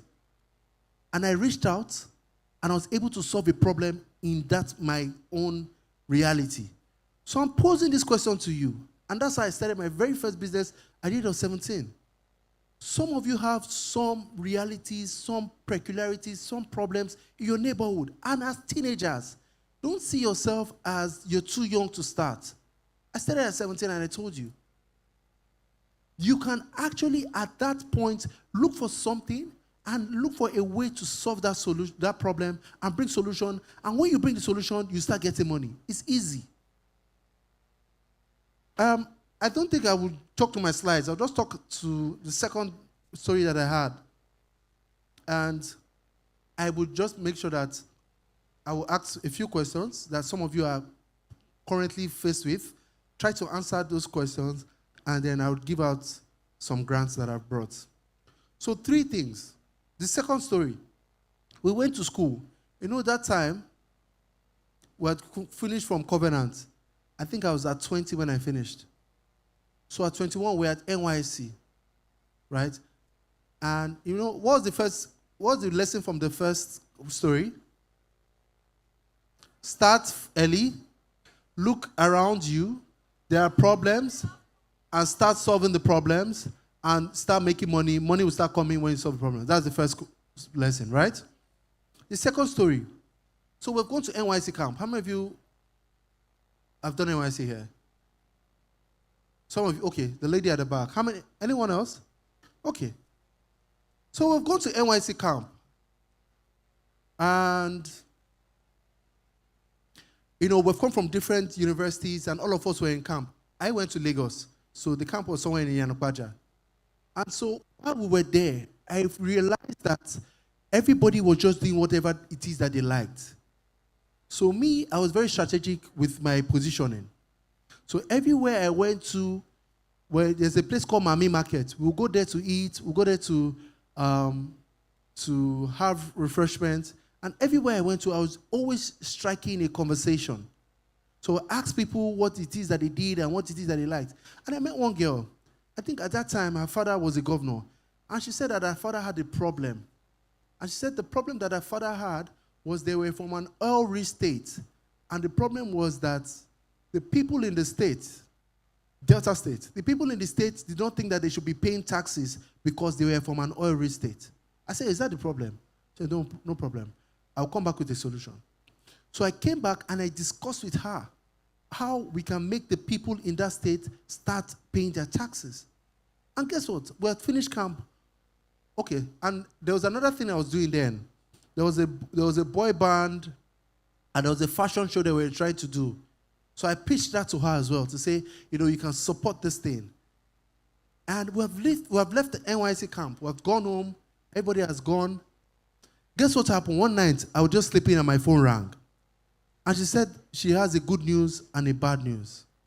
And I said, okay, what's the bad news? So she said, oh, you know, that fashion thing that you spoke about, I don't think my father is really interested, and so we're going to drop it. I said, is that the bad news? He said, yeah. I said, so what's the good news?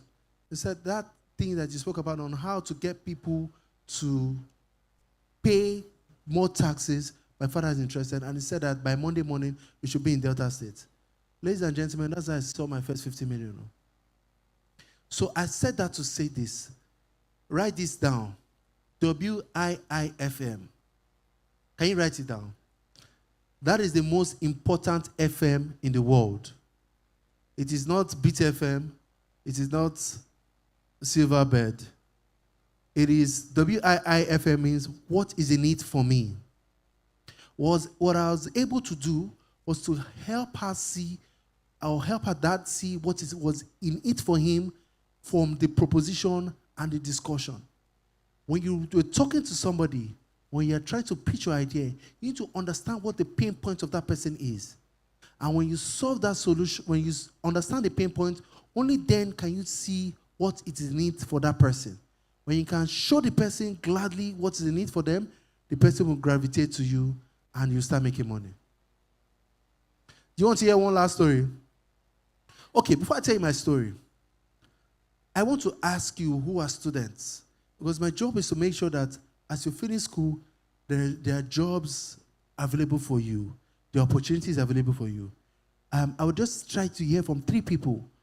What do you think that we, as the Small and Medium Enterprises Development Agency of Nigeria, can do for you? Because I think that I identify with you. And I'm very grateful to President Bola Ahmed Tinubu for appointing me at a very young age, under the age of 35. I feel like at the age of 35, I'm able to lead an ecosystem of over 40 million small and medium enterprises. Some of you will graduate from school and be injected into that ecosystem. I want to prepare for you. So I'm asking you, and I'm going to hear from 2 people before I give my grant. what can we do to better equip people like you so that when you come out of school, we have the funding available for you, we have the right work tools, we have the right infrastructure, and we can create a capacity development session for you to try from. Is that okay? So, with a show of hands, 3 people. Okay, 1. Do I have ushers? 2, 3. Thank you. Okay, there's a lady at the back. Yes, real quick. Your name of your school, and what the Lord has done for you. Thank you. Good day, everyone. Good day, sir. So my name is Jeffrey. And concerning the question you asked, personally, I feel like it's not until when we are done with school before agencies like this can be like looking for jobs for us. Like you gave yourself like your life example now. So while you were still in school, you actually like started developing that line in which you're going. So like I'm speaking for myself now personally. What school are you in? Last year, Lagos State University. What level?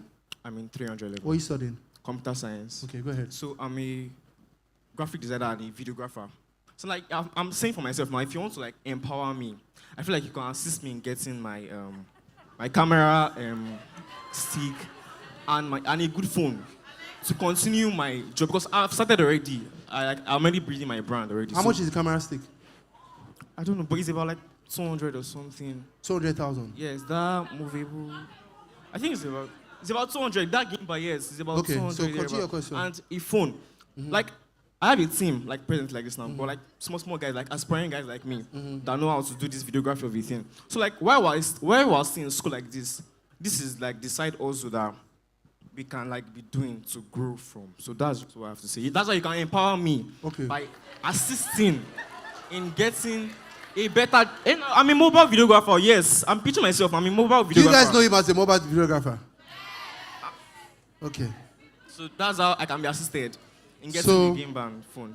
2 things. 2 things. There are 2 people that raised their hands here, and 1 lady at the back. Right? No, still. Hold on. Just wait. Yes, please go ahead.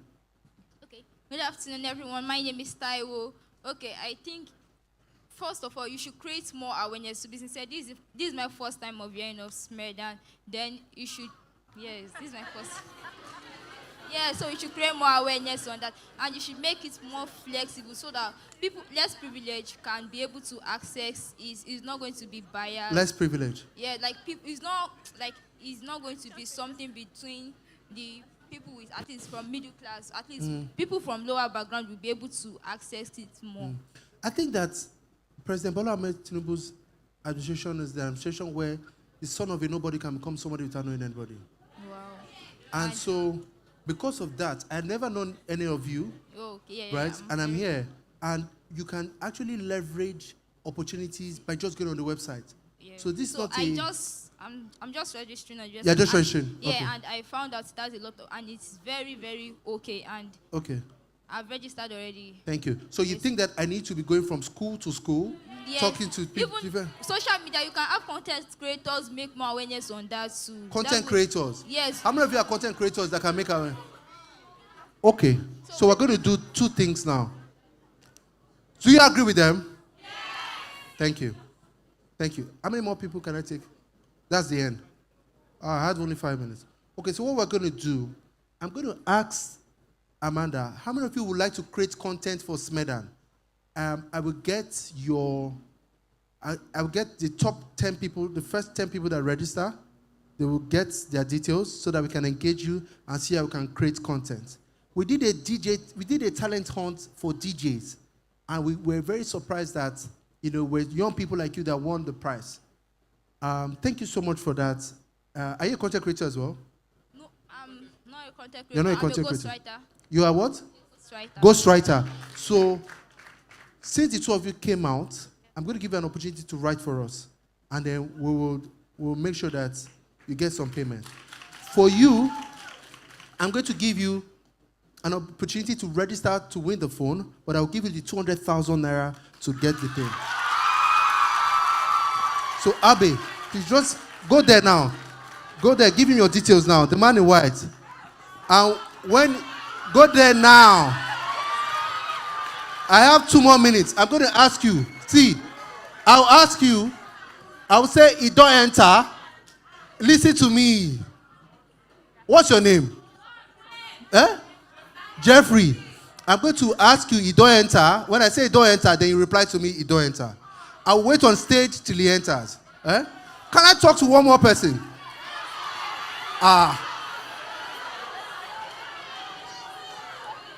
Okay. How many of you are content creators for real, for real? For real, for real. Upcoming content creators. How many of your content have gotten up to 1,000 views? 1,000 likes.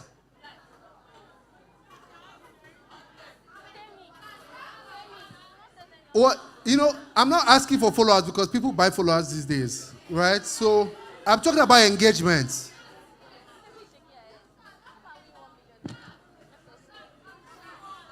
How many? Let me see with a show of hands. Yes? Is he what? Any opportunity for what? Hairstylist. Okay.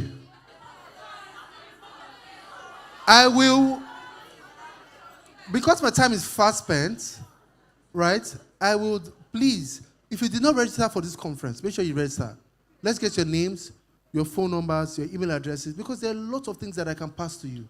We started something called the Nigeria's 25 under 25 Awards, right? Where we go around Nigeria looking for young people under the age of 25 who are doing phenomenal things and contributing to socio-economic development. I am looking for you. But it's just so sad that you have not found me yet. So please register so that I can keep sending you more information. I can keep sending you more opportunities. And I can keep sending you a lot of things that we're doing that will be of use to you. You don't enter? Correct. So, how many of you like to win more prizes? How many more times do I have? My time is gone. Okay, so go on Instagram, create content. My Instagram handle is the COO. Try and tag me, and I promise you that any innovative content, I will be there to support you and make you get everything you need. Wow. My name is Charles Odi, and it was a delight to speak to you today. And I'll be here again anytime you need me. Thank you so much. I need to tell them, Meshki. Thank you so much. Please, a round of applause for Mr. Charles Odi. Mr. Charles. Mr. Charles. Miss Ev, I'm just 24. Mr. Charles, I'm the one that brought you here. Where's the guy that got 200K? What's up? Are you a Christian? Hey, bro, are you a Christian? Are you a Christian? 5%. 5%. So you know what tithe means? The guy say, You are his girlfriend. Hello. No. Hello. 5%. You understand? What do I want to do with 5%? What do you want? At least 45%. Ladies and gentlemen, while we were talking, please can you help me put your hands together for that amazing Mr. Charles? Mr. Thank you. Charles That's just Odi. direct empowerment, and I really love that. While we were talking, this amazing, handsome young man just walked in, one of Nigeria's finest. Jay on air. Can you put your hands together for my brother? Awesome. Okay. All right. So guys, we need to quickly do something right now. For the next 2 minutes, all of you that say you're a content creator. Yes. We're about to create content. Yes. Meshki wants to feature everybody. Do you want to be featured in Meshki's Kids? Yes. So we need to quickly do a content right now. I'll brief you. I've had to beg him backstage to do this. So we're doing this together. So the idea is he will stand here like he's talking, giving his speech. He will say a very amazing word that is meant to make everybody say, word. But you people will not do any You people will frown. Straight face. He will say it the second time. You people will do like. He will say it the third time. You people will be like, this was it. I know how to do it. You will be wicked in real life. So, the third time, we'll just walk to him and tell him, I think they heard you. Yeah. It's not just slapping. The other people will say, yes, now. It's as simple as that, and they will continue okay. some other time. So please, Yeah, we're producing it straight. Can you please help me put your hands together for Meshki? Please make some noise. Meshki. Let's go. Please keep clapping for Meshki. Mesh. No, you can use that one. It's fine. Okay, good afternoon, everybody. So I want to shoot a skit, and I mean, obviously, anywhere I find myself, I try to create content because I barely have the time to plan a skit. So I need you guys to cooperate. So it might be funny, do you get? And you might be tempted to laugh, but please, I'm begging you, I cannot. Okay. Nothing is funny, Abby. Great. Love it. Wicked game. Good. Until we start, before you know. Nothing is funny. Great. So the idea of the video is, I did a video one time where I was on a panel session and I entered, like anything that just drops my aura, you understand? So I come into a place and I come in as a celebrity and all of that. Okay, so let me just go straight to the point. So I'm going to be saying something, you know when panelists, sorry, no shades, when panelists drop a point and the point did not really hit to you guys, maybe like you don't love your job, you job your love. So it does not make sense. So you guys are not going to respond. But in my mind, I feel like I made sense. So I'm expecting you guys to like clock it, that kind of thing. But you guys don't, Jay. So you guys don't respond and the camera comes, where's the, okay. So I will say something, it does not make sense, so you guys don't respond. I say it again second time, you guys don't respond. Then I say the third time, then someone will now come up and say, we heard you the first time, it did not really enter, it did not make sense, that kind of thing. So that's how the video is going to end. So you guys are just going to be with your straight face, like normally. Nobody is saying, you made sense, because definitely does not make sense. Do you guys understand? Yes. Are we ready? No. Let me relax. So I need a chair so that it looks like I'm a. They can just bring. Okay, yeah, one of those. You smart face now. She just a frown throughout.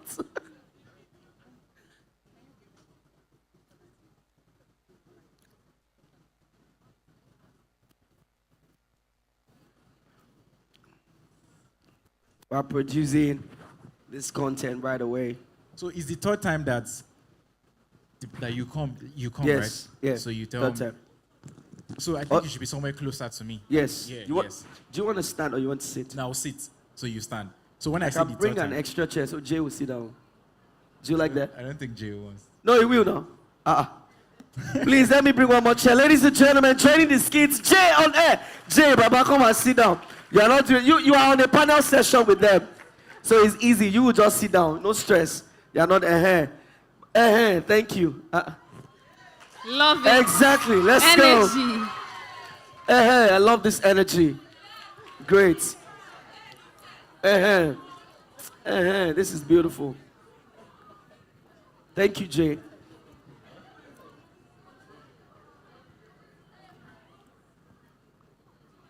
So are we introducing you? Or you have already been No, introduced? they're already on the Introduced. stage. I'm Okay. ready. So what can I even say? I don't even know. What was the topic today? Global. The future of Afro creativity, influence Future. and authenticity. The future of Afro creativity. You don't position yourself globally. You globally. No, but that makes sense. I want something that's like does not even make sense at all. You don't put yourself on the global scale. You scale yourself on the global puts. That's better. Yes. Let's go. Don't laugh, for you people are already laughing. No. So are you ready, my camera people? That's a very good question. So there's one thing I would like to say, which is, you don't put yourself on the global scale. You scale yourself on the global puts. Clock. You guys know here, you don't put yourself on the global scale. You scale yourself on the global puts. You don't put yourself on the global scale. You scale yourself on the global Put. Mesh, I think they heard you. It's not just, it's not slap. Did not slap, yeah. Yeah, Sorry. no coco. Yeah, that's just what I mean. Over to Jay. All right.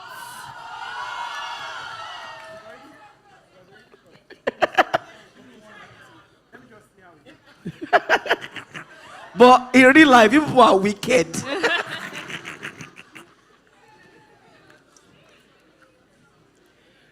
Oh my God. Do you like what you see? We should do it again. Please, if you guys want to see yourself in the video, because we need to tag as many people as possible, just please follow at crest.con so that you can see the video and then we can tag as many people as possible when we drop the video. Okay. You don't put yourself on a global scale. You scale on a global short put. Everywhere good. One more time. Please, one more time. Final take. Let's go. Final take, sorry. Yeah, it was the angle. The angle was bad. Yeah. Yeah, I think the angle is good. So you understand what I mean? Like, so that it's fast. I say it's, you pan to them, then you come back to me so I can say it again fast. Then the third time is when, so don't end the video until, okay. All right, so thank you so much for that question. And I would like to say, there's something that I would like to hit you guys with. Listen to me. You don't put yourself on the global scale. You scale yourself on the global put. Huh? So you didn't get, you don't put yourself on the global scale. You scale yourself on the global puts. You don't put yourself on the global scale. You scale yourself on the global puts. Mesh, I think they heard you. It's not just, it's not slapping. Didn't slap. Yes. Sorry. Yeah. All right. Over to Jay on there. Over to Jay, yeah. Yes. Yeah, over to Jay. You don't put yourself on the global. Baba, we don't hear you now. You scale yourself on the global. Baba, scale away. Thank you. Thank you so much. Can we tell him thank you? You don't job your love. You love your job. Please, one house. Let's just keep it, you know. Jay, please, over to you. Thank you. You can go, sir. All right. Thank you. You job yourself on the Thank global go. Can you please help me put yours together? Thank you very much. Thank you very much. This is amazing. Thank you, Jay. Thank you so much. Thank you so much, Jay. Thank you, Mesh. Thank you, Meshki. Please tag us at Crest. Thank you so much.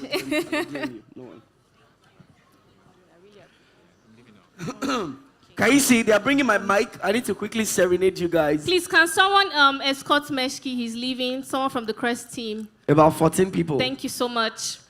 This thing is too high for me now. Okay, it's not for me. Don't worry, it's fine. All right. Now, wow, Baba, come on for the you. person is tall. Get out of here. Never mind, I'll find someone like you. Ladies and gentlemen, in case you don't know, the best university in the world is LASU. Make some noise. Wow. Wow. That one better pass song. Wow. Oh my God. They toasted you. You people just chop it like that. You are cheap people. But you know, no, they are not cheap. There's nothing cheap about LASU. You see, Unilag people will be doing as if they are the one. What is Unilag beside LASU? Wow, a little hype. Honestly, I will not even lie. Your energy is right. Your energy is actually right. I have to give it to them. But he's just whining you. He says this at every event. But it's true. No. It's true. But it's Me? true. Yes. Do you know if I finished from LASU? Where did you finish from? Oh my goodness. Where did you finish from? Oh my goodness. Talk. Let's Me hear. that I lived. I lived at Ojo. It's not true. I'm telling you. It's not true. We have people that You know say where in you. Ojo? When I went to the university, you were still in nursery. Okay. But please, a round of applause for yourselves. I'm honestly. telling you. I'm The telling energy. you. I wish I can just import people to every event I'm going to. We will. Yeah. We shall. Eh? You come? We're outside. Lasso don't play now. You think we are joking? They don't play! Our vibe is 100 upon 100. Lasso say 100. Oh my God. Okay, I think that energy is right.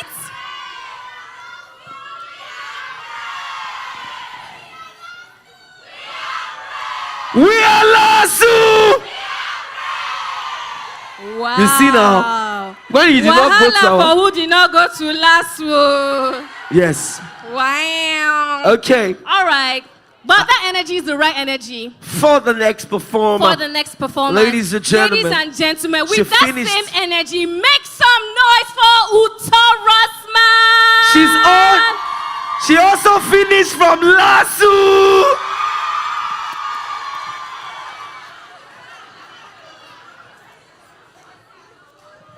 Hello, everyone.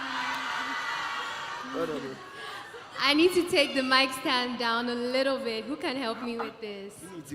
Please, who can help? Okay, they're coming. Hello, everyone. My name is Uto Rossman. I want to say thank you, Amanda, for inviting me to such a lovely event. I had to come out and sit down and be learning and taking notes as well. I'm also a student, not going to say what school, but I'm so happy to be here. Thank you. Yes. I'm an artist. I make music. I'm also a fashion model and an actress. Some people would know me more as a model, but I would say that my modeling opened great doors for my career. I'm going to be singing 2 songs for you guys. The first one is The One. It's a love song for all my lover girls and lover boys. This one is for you. Let's go.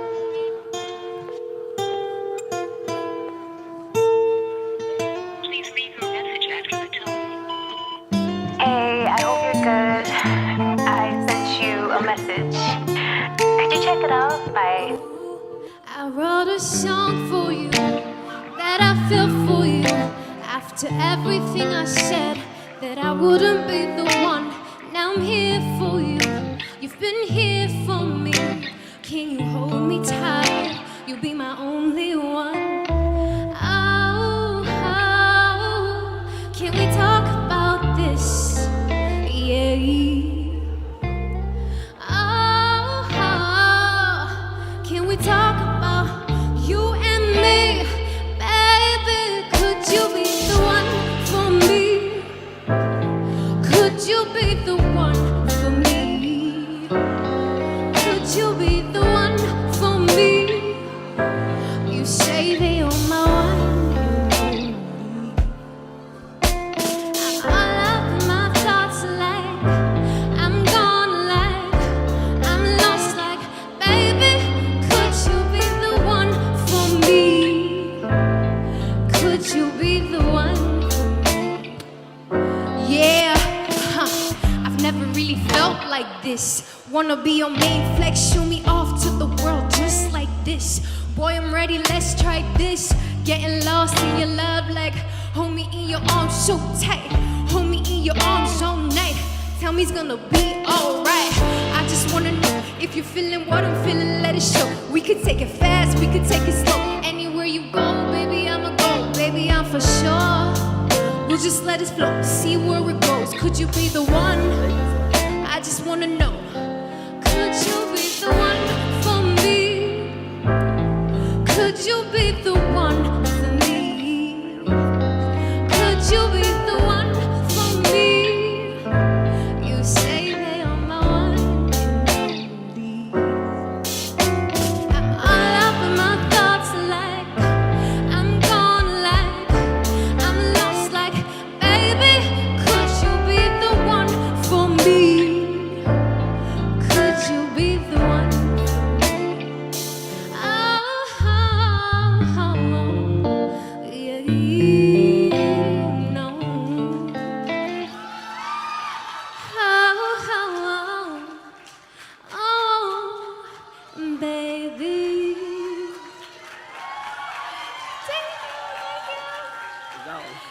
Thank you so much. This was my first R&B song that I dropped last year. I would love to sing my latest song, but for the purpose of this event, I wanted to sing another song. This is the first song I dropped. It's called Don't Give Up. When I wrote this song in 2017, that was my first release. I dropped it in 2019, about a year and a half after, end of 2017. I wrote this song because I wanted to empower people. I was selling in my mom's shop in Ikeja. We used to cook Indomie and we sell food, and I always saw people in other conditions that was worse than my condition. And I wanted to make a song that would empower people. And when I tell you that that song has empowered me more than ever, believe me, it has. So today, I want to let you guys know that if you have a dream, don't give up. Keep going. Put your full heart into it. Work hard. Believe in yourself and trust God. So please play the next beat for me. Thank you.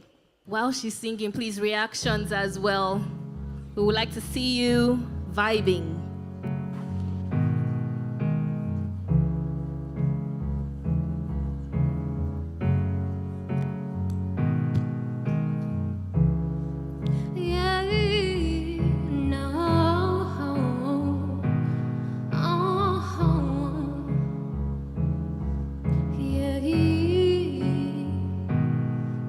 As I walked in the streets, so many things I see, all the pain and struggle man goes through to make a living.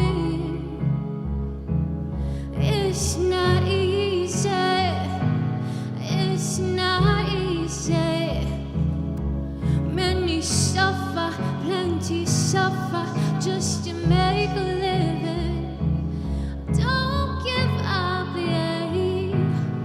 Don't give up, yeah. Don't give up, yeah. They say me God, no give up. Don't give up, yeah. Don't give up, yeah. Don't give up, don't give up, don't give up, yeah.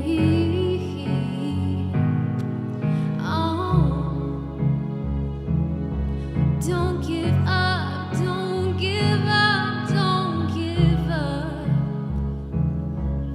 Ay, I'm struggling so hard to pass my memories.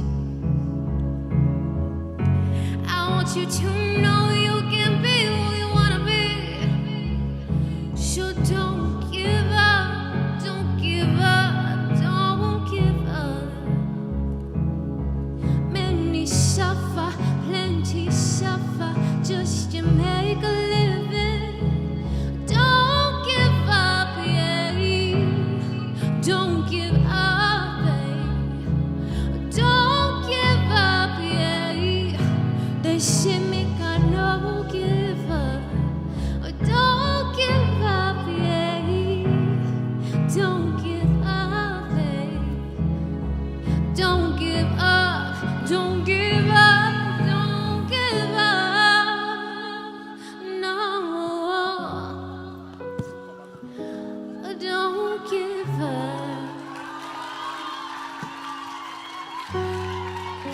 Thank you. Please make some noise for Uta Rossman.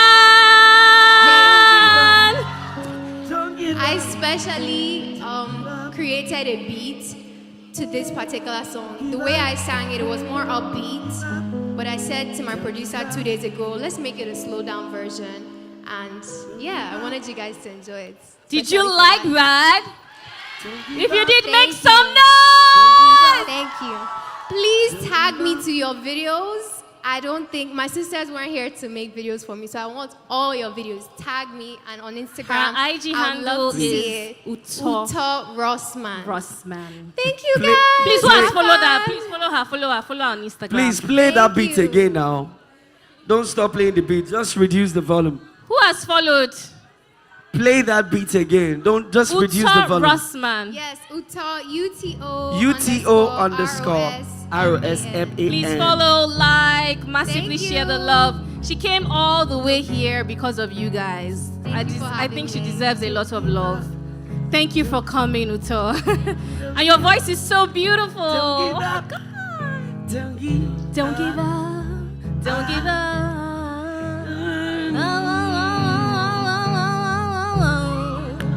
Who said, ah?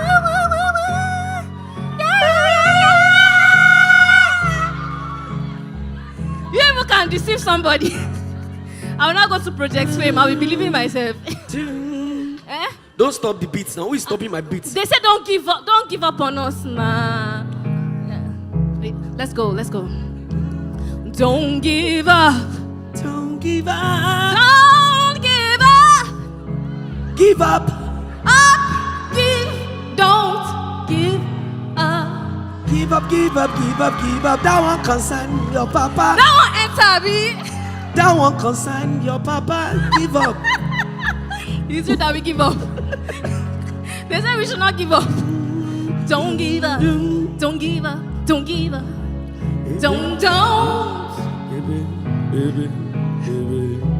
Are you in the spirit? What's in the alcohol? But take it easy. Catching some cruise with my G's. Smoke one puff, you ease. No, be waiting they talk. Body, no, they breathe. Put on your shoes, you stand there. All your sorrows make you say, if it no be,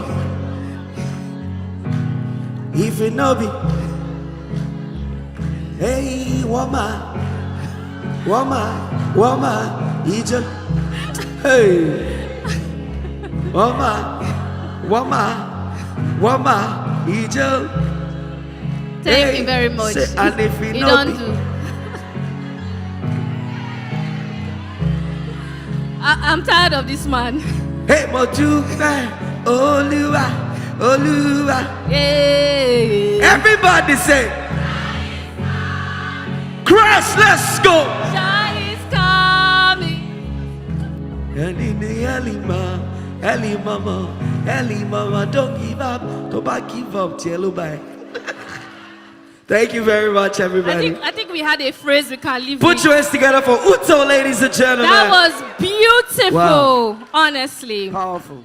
Very powerful. Very, All very right. powerful. Quickly to like the... Okay, we need to bring up... Yes, one of our partners, Content Melon. I think her beautiful name is... I don't want to miss it though. Is it Dolapo? Okay, she said okay. Did I get it right? Hey, ladies and gentlemen, it was that song I was singing. Oh.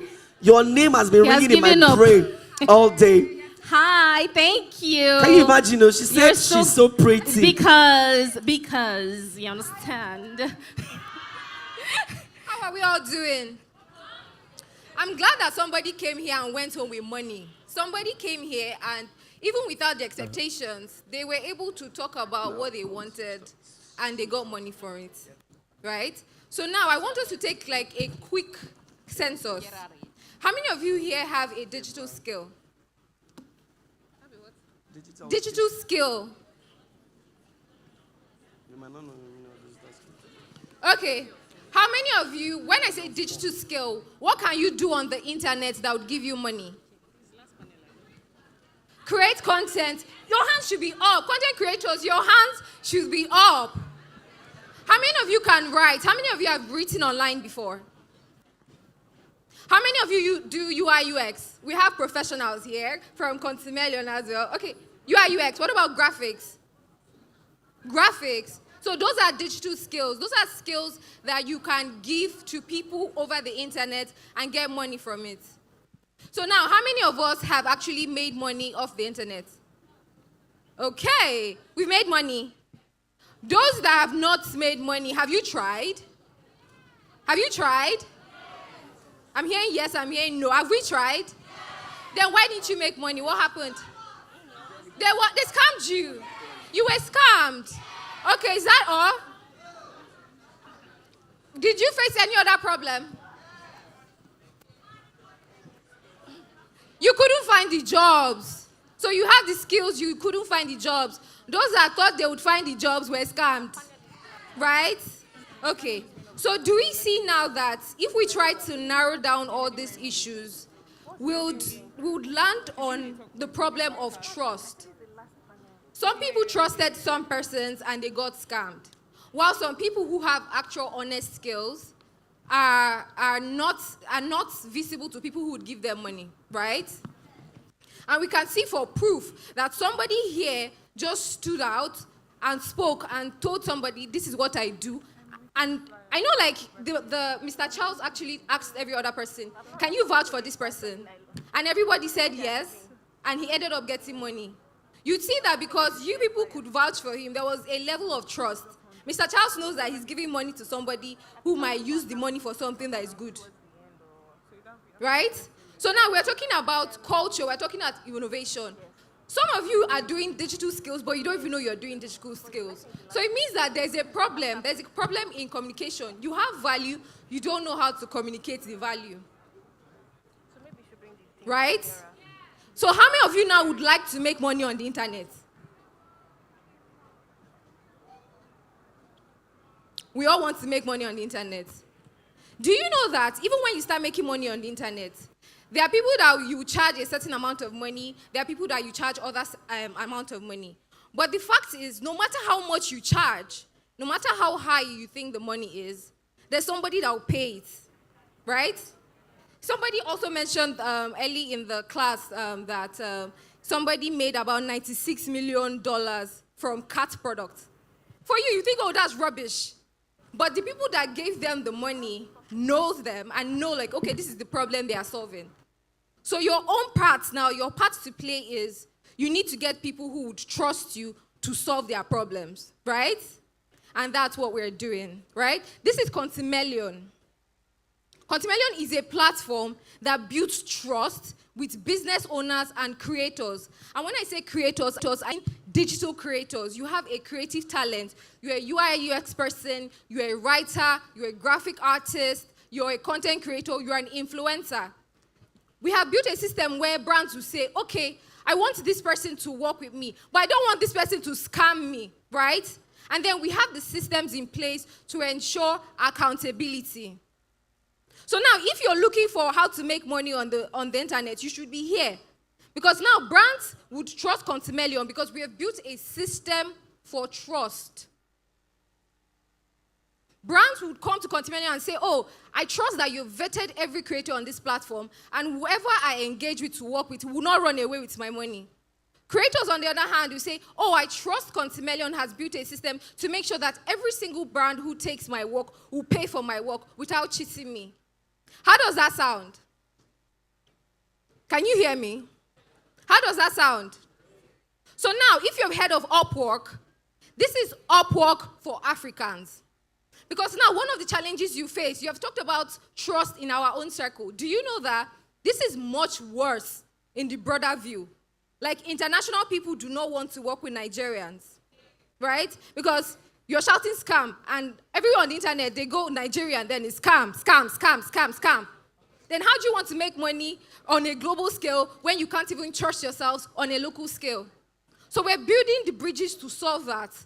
We're connecting you with businesses locally and also businesses internationally. So there's no cap to how much you can earn as long as you're willing to put in the work. So now, finally, all you have to do now as a digital talent, these are people that are actually digital talents, right? Because we're going to vet you ourselves. We're going to vet you that you're doing what you say you're doing. Because on our own part, we're building the system of trust for our own brands. That, okay, in fact, well, I'm even going far. Mr. Charles just spoke now. Everybody was shouting, okay, now I want to be a content creator. Now I want to be a content creator. One of the things we'll look out for is your portfolio. If we want to recommend, 100 people to Mr. Charles, we would go to our platform and say, okay, we've already onboarded thousands of people. And Mr. Charles, you can be sure that these people who have onboarded are who they say they are. So you cannot stand up and say, oh, Mr. Charles, give me 200,000 naira. I am a content creator. And meanwhile, you don't even have an active social media page. So now, if those of you that are still interested in working with Mr. Charles on Smidan, I advise you to follow a platform that actually stands in your place and says, this is the right person to do this job, and this is the right person that we've chosen to trust. So if you're a creative that wants to make money on the internet, my dear, just go to www.contimelion. So it's called Contimelion, but it's con from content and chameleon. The idea is content can take many forms. So not only just those who create content, video content, there are other people who write, there are other people who even sing. Because you know there are some influencers now, or micro-influencers, or creators who dance, and then they dance to musicians' songs. Some artists wants to release certain music. They go to people who are very active, or maybe somebody that dances. That's their niche, right? Those people will still get money. But at the end, you're providing value to those artists. So if you have any skill that you know would be valuable to any business, then you should be on Contimelion. We're going to vet you, and if you are accepted on the platform, then you have no cap to how much you can earn. Thank you very much. If you have any questions, I'll be happy to take them. We have like a very big superstar now, right? Who knows our star here? Can you see him? Yeah. Jay on air. Jay on air, who can see him? If I tell you, pick somebody here now to give, in fact, let me save that. So if you have any questions, you can still like reach out to me. I'll be happy to. Is it like you wanted to give us money just now? No, because I wanted to say it's still on the issue of trust. Everybody here knows Jay on air, or at least most people know him. So if there were like a familiar face, if like a major brand came here now and they wanted to work with somebody, it would automatically be him. So you think that me I'm a toy? No, I'm just saying. I'm just joking, don't worry. I'm just messing with you. But you are very pretty, by the way. So anybody that uses what you sell definitely will be as pretty as you are. You have heard. Can you please put your hands together? Please put your hand for Thank you Deborah so much. Thank you. That's so Content amazing. My sister, smile now. You are very beautiful when you smile, even when you don't. Please stop Yes. toasting my So we're going straight to the last panel session. Straight to the last and the last panel session is The just last. 15 minutes. The last. But guys, by the way, we have some good news. The food is arrived. The Girlfriend, food is here. your boyfriend has collected But before you get 200,000. it, He has run away. hello, wait. So this information is very important. If you did not download B Money, No, everybody has B money already. no, Everybody. but seriously, it's for B people who downloaded. No, B Money. everybody has. So that B-Money. means he believes in you. Is that true? Everybody has downloaded. I'm telling you, I saw it. Everybody has. I didn't see it. So this session is going to be for 15 minutes. Then we all go straight to eat and have a great time. Then we still have the metaverse outside. Then I'll be. You said what? All right, for our last panel session, we are talking about influence and authenticity in the creator economy. Wow. And to moderate this, we're going to bring up Wisdom Mudasuru, who is a creator and a consultant and a storyteller. Please, a round of applause for Wisdom. Wisdom. The wisest will man. be bringing Adewumi Adeosi, managing partner at Aceborn Legals, to join this conversation. Please, can you help me celebrate him? He's been here for quite a while, very patient. Thank you so much. Last but definitely not the least, we're bringing Mr. Joseph. Onolakbo. I don't want to spoil your He's a radio and TV host and also a content creator. And you know a him billionaire. as Jay on Air. Please, a round of applause for him. Jay on Air is the billionaire, actually. Wisdom, over to you. Please, you can put on the mic. Okay. Yes, I think, so sorry. I think we still have one more person on the, That's all. Oh, Adewumi Adeosi. Okay, all right, boss. Thank you so much. Good evening, everyone. It's such a pleasure to be here. I love the energy. I love the lasso energy. I love all the energies. The collecting 200K energy, the ghostwriting energy. I'm a fan of all of it. I thought Contimelion was also going to do giveaway, but sadly, they are gatekeeping their money. It's fine. So I have Jay on Air here. As we all know, can we make some noise for Jay on Air? And I have, I'm coming. Give me 1 second.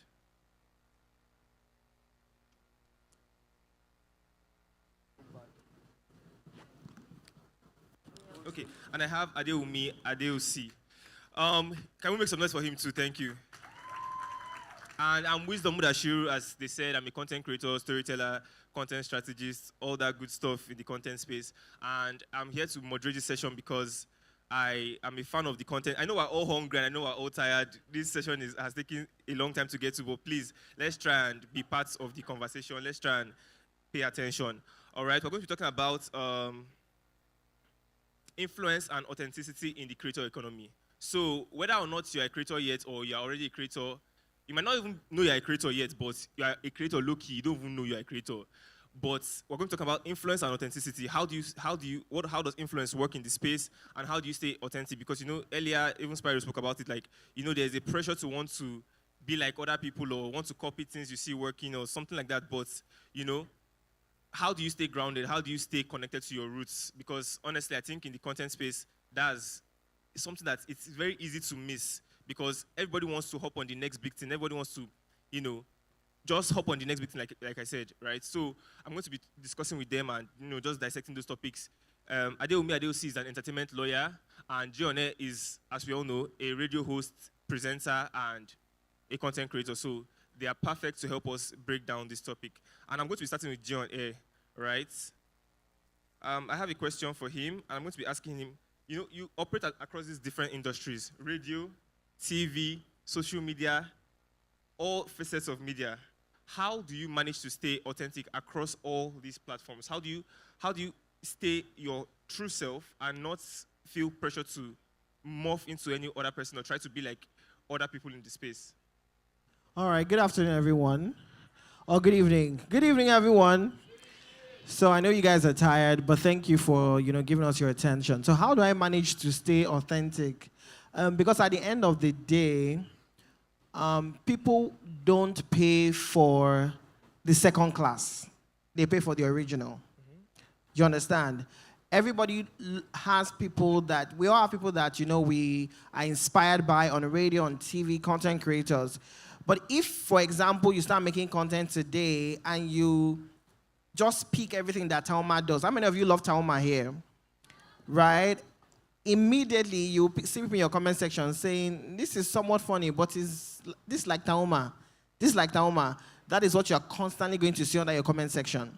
And so when brands want to work with you, why would they want to work with somebody that is like Tauma as opposed to working with the original Tauma? Does that make any sense?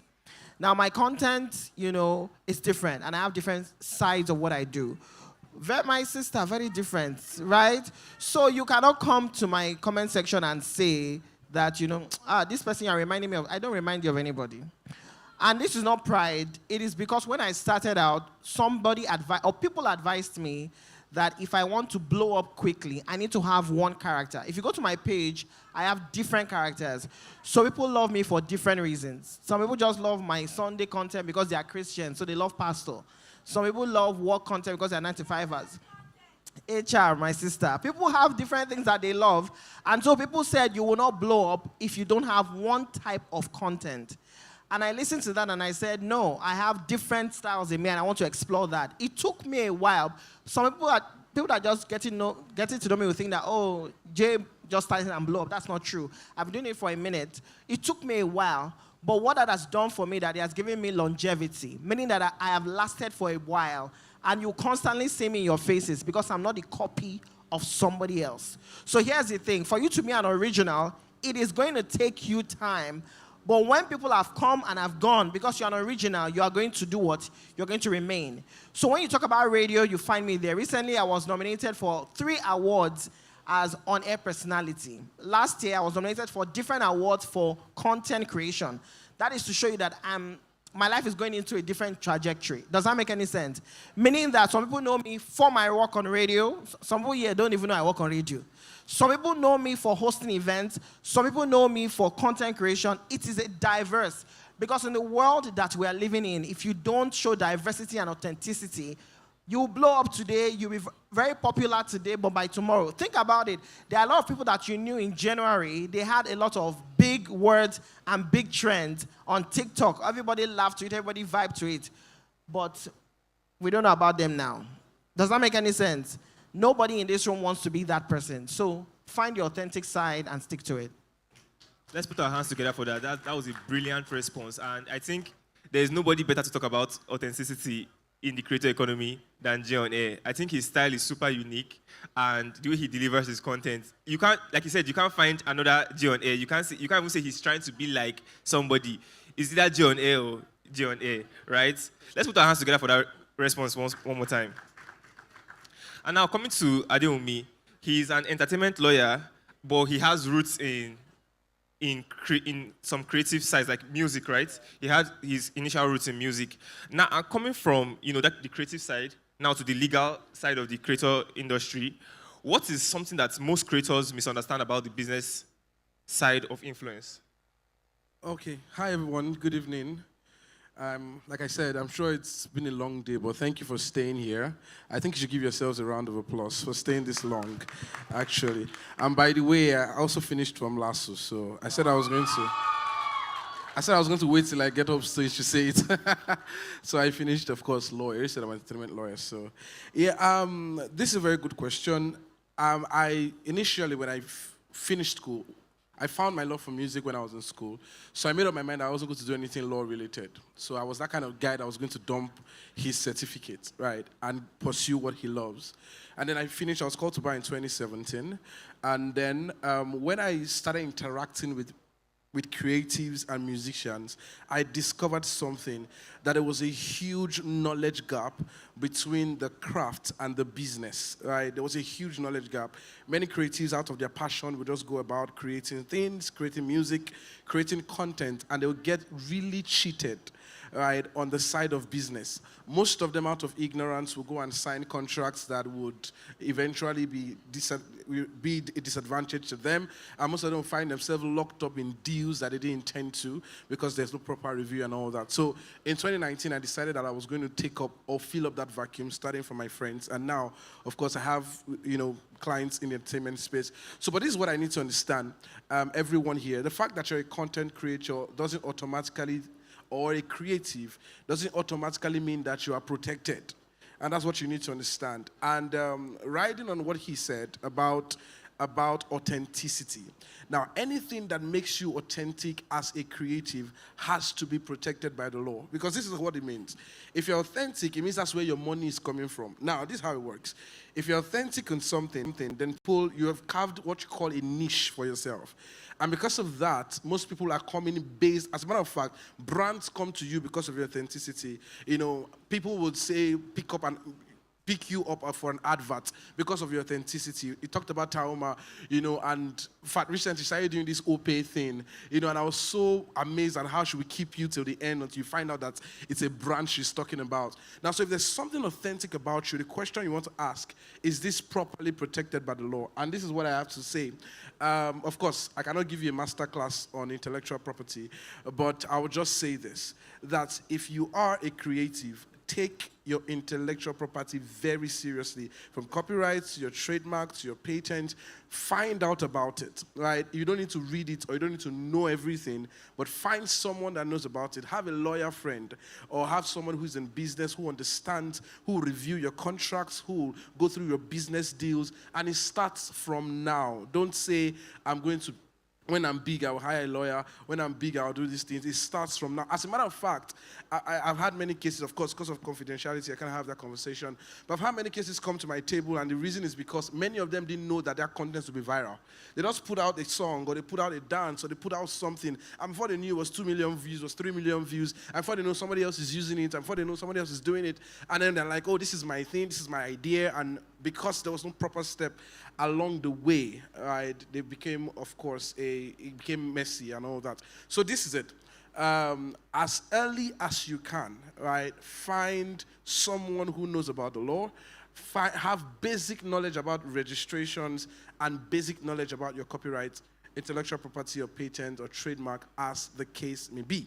I'll just do that as an introduction, maybe leading to your next question. All right. All right. That's a brilliant one. Let's put our hands together for that response. Thank you. So I know that not everybody here might be a content creator because I heard that students are here, different people, whatever you do, but in one way or the other, you are creating something, even if you are not an entrepreneur or even if you are an entrepreneur, but one way or the other, you are putting out value into the world. So in a way, you are creating some value. So everything that they are saying, it applies to you whether you're a creator or not. So don't say, okay, I'm not a content creator. They're talking about content creation, creator economy. It doesn't concern me. Exactly. If you create anything, you're a creative, it applies to you. You need to find a way to protect yourself. I've always been a creator that loves the business side because that's actually is almost 80% of the game if you are serious about like lasting long in the industry. So you cannot just focus on maybe the creating and then forget about that. Or if that's what you want to do, you can find, like I said, a lawyer or a partner and then allow them focus on that side. But you still have to have that side covered, right? So, okay, so I'm going to go back to Jay on air.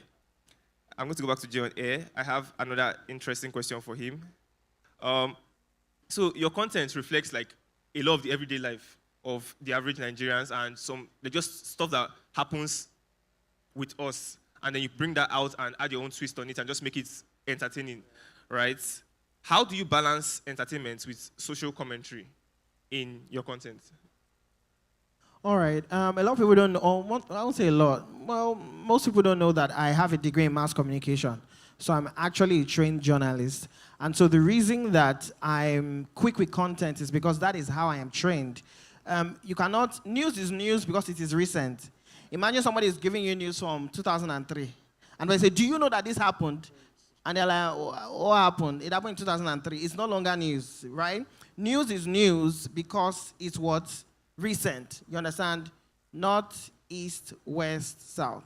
You know, it is recent. And so what makes a lot of my content, not all, because that's not the only type of content I do, interesting is that it is recent. You know, I put out a video yesterday about a minister talking about the president starting up a task force about Dirty December, right? And I put it out there. Watching the video, you might not find it funny, but watching the video after seeing what a video looks like, and you come back to my video, you're going to find it very hilarious. Nigerians, we know we're very stubborn. So when you tell a Nigerian, don't do this, don't urinate here. If you urinate here, you pay a fine of 50,000. Or they will curse on your head. You will see 10 people there with their junks out, just urinating there. You understand? So I know that for Nigerians, if you watch a lot of my videos, and even in the comment section, what you find is that you find people saying, oh, this is so funny, but this is true. This is my boss. I like to be like this when I grow up. I'm always passing a message without putting it in your face that be a better person in your life. You understand? You know? You know how Yoruba movies used to end that year? And they say, everybody will not gather in the parlor. To buy, can you lesson to learn? Right? I don't go that style. Not that I'm fighting them. That's fantastic. People love that. You know? And for me, that is how I balance it out. When you catch me on radio, though, I'm doing something entirely different. I'm not trying to hide, you know, the message I'm passing out. So for me, I just realized that, you know, I am putting all my skills into one. So you are watching a video of mine, but you are also getting information, because what also happens with a video that is recent is that you find in the comment section people are saying, what happened? I don't get the reference. People will now be telling you, oh, this is what happened. So I'm also giving you the news without actually doing what? Giving you the news. So for me, that's how I balance it out. Yeah. I love that. Let's put our hands together for that response. I know what. Let's put our hands together. I know what. That response. That was a brilliant response. Okay, so one thing, what I didn't mention in the beginning is that Adewumi is also a youth pastor. So I want to ask a question that touches on that side of things. So we know we're talking about influence and authenticity in the creator economy. I feel like integrity feels very critical to everything you do, both as a lawyer and as a pastor, right? So how can creators protect authenticity when it comes to fame, contracts, and money, and when money starts coming into play? How can they protect their integrity and authenticity, basically, when fame and all those things start coming into play, basically? I have to, you know, this question you asked me, I just opened up a well of conversations, because honestly, I've dealt with a lot of creatives, and creatives are the most unserious set of people I've met. I'm sorry. I'm sorry. Shade. Yes, shade. And honestly, anybody who is my client, I always tell them that you can't be carefree because you're a creative. I need to understand this because many people just feel like talent is going to do it. And listen, you go for some creative shows, there's a concert that's supposed to start by 11 p.m. or 8 p.m. People are there till 1 a.m., 2 a.m. and they have not started, or sometimes 11 p.m. Do you understand what I'm saying? And the funny thing is that it's weaved into our culture as Nigerians, so we don't see anything wrong with it. If I remember one popular artist in Nigeria, one of the old-time artists, he organized a show in the US, and then the hall took about, let's give a random number, maybe 5,000 people. And this guy continued selling tickets after he had sold out. So by the time the enforcement agencies in that country found out, they shut down the entire concert, and actually fined him. He was going to sleep in jail for doing that. Well, if you do that in Nigeria, people don't mind. If there's a 5,000 hall, people will sell, some people will stay outside, people will, and most times you don't see how that works, into our crafts because we think, oh, I can sing, I can act. So, in fact, there are people, I'm the entertainment space, you pay them for a concert, they will take the money, and on the day they will tell you they're not feeling fine, and that's because they want to go to another concert. I have photographers who have collected money from 3 people on a particular same day. Then on a particular day, they'll now say, sorry, I'm going to send my boy. I didn't pay for your boy, I paid for you. Do you get what I'm saying? So, and sometimes because there's a whole lot of demand on creativity, we find ourselves, dropping the ball. So these are 2 advice I would just give, or 3. First of all, be a person of your word, right? If you say, I'm going to deliver, if you're a fashion designer in the house, December is coming. Don't give somebody clothes after the event. You know how it works now. Just tell, how we do it. If you want to give your tailor a cloth, you tell the person that the day is 2 weeks before. So that when the person slide, they will slide before the event and it will pass. It's like we have accustomed ourselves to that. So the first thing is, as a business person, honestly speaking, this has nothing to do with faith. As a business person, you can never go far without integrity. It's not like brands will cancel you, word will spread that you won't keep to your word, that you won't show up, to what you're doing. So be a person of your word and keep to time, right? If you're a creative person, time doesn't just mean showing up early to events. That's part of it. But secondly, it also means that being efficient. If I give you a job to do and I need it on the 13th of November, if you did it well but submitted on the 15th of November, everything is a waste. Do you get what I'm trying to say? So efficiency means skill plus time. It means that you are skillful, but you're skillful within the context of time. Do you get what I'm saying? So be a person of your word. And the third thing I would say is create good content. Do you know it takes integrity to create good content everywhere? Because there are people who drop their standards depending on the audience they're speaking to. So, for example, Jay on air can say, oh, maybe because, there are no celebrities here, let me just give you, anyhow product or performance, right? And there are people who say, oh, the governor is coming, the president is coming, I want to give my A game. Whereas some people say, oh, I don't know the people that are here, so I'll just give them a C list. No, integrity also means that you give a quality product every time and everywhere. If you're performing in front of a child, perform 100%. If you're performing in front of Donald Trump, perform 100%. Now, once you are consistent in your quality, not just in showing up, I'm telling you, success is not hard. One day someone will find you, one day word will spread, one day someone will vouch for you, and that would keep you longer in the game than any talent that you have. Let's put our hands together. That's a brilliant response. I love one thing he said. It's like some people think, oh, there'll always be the next job. So they don't take some people's jobs seriously because they're like, even if I mess up this one, I'll get the next job. Oh, this is Lagos. There's population. We have the numbers. You cannot cancel me because there will be someone that will still reach out to me. But I feel like that mindset, it won't take you far. Like you said, people talk. Brands talk to themselves. People talk generally, and they'll be like, this person, don't work with this person. This person will not deliver. And then you'll be wondering why jobs are not coming. And you're like, it happens. So I want to take one question from the audience. If anyone has a question, our time is fast spent. You must have a question, please. if you don't have a question, then I'll ask one more question then. So a question must be asked. So if you don't have a question, then I will go back to J on A. Let me ask any question. Okay, let me ask my. You have a question? Okay, please, let's take the question.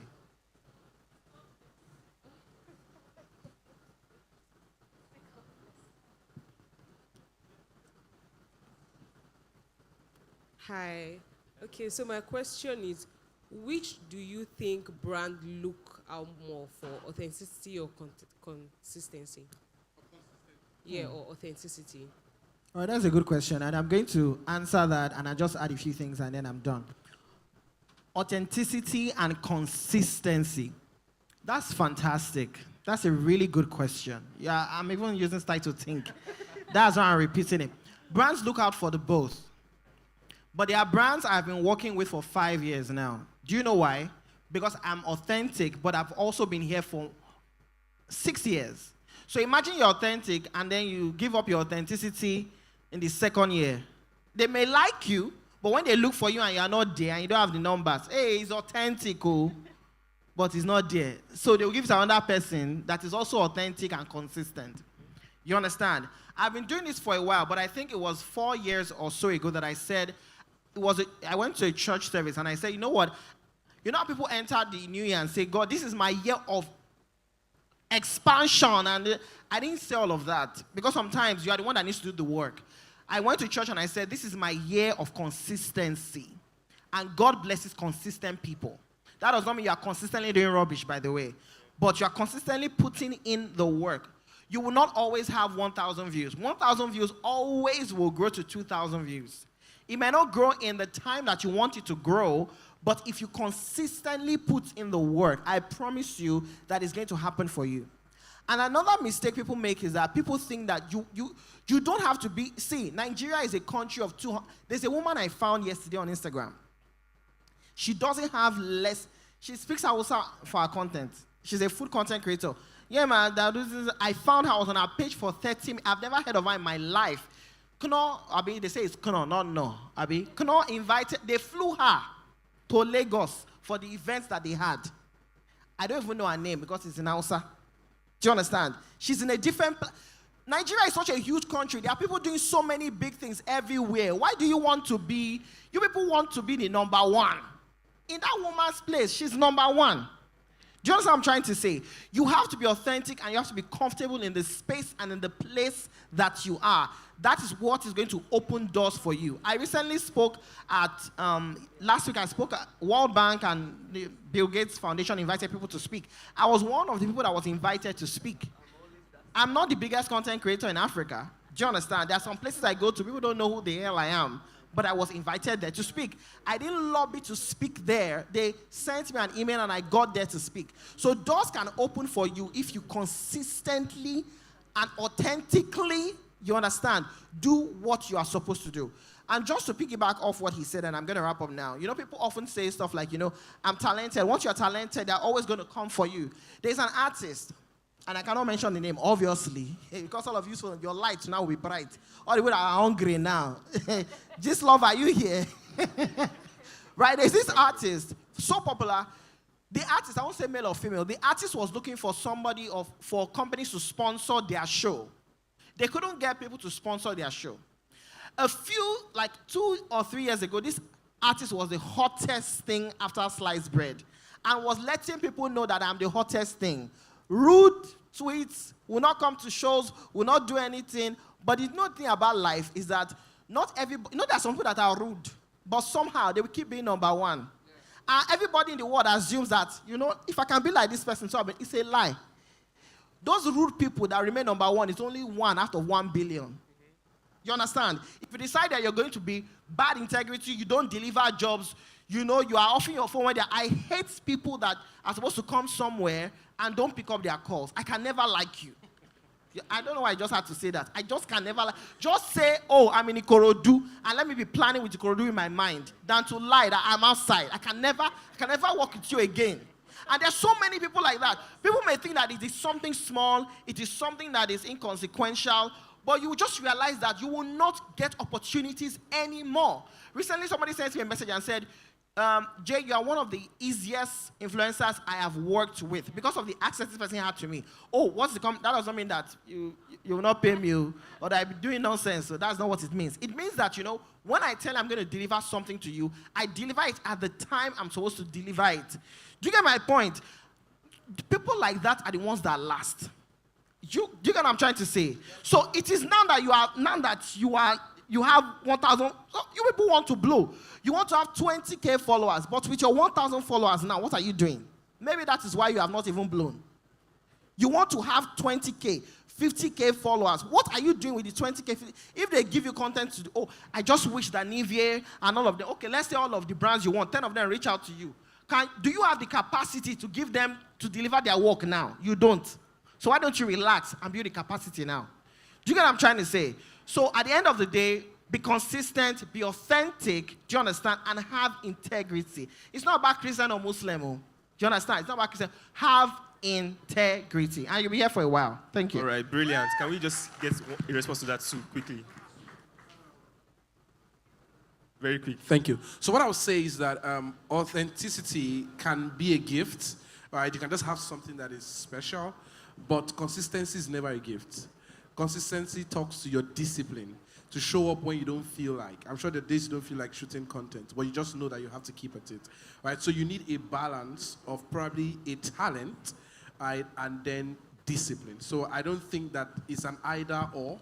I think if you want to last in the game, if you want longevity, you must have that authenticity, something that distincts you from others, and then you must also have the discipline to be consistent. And of course, I think that will keep you for a long time. So it's a combination of that collabo. Right. Let's put our hands together for them.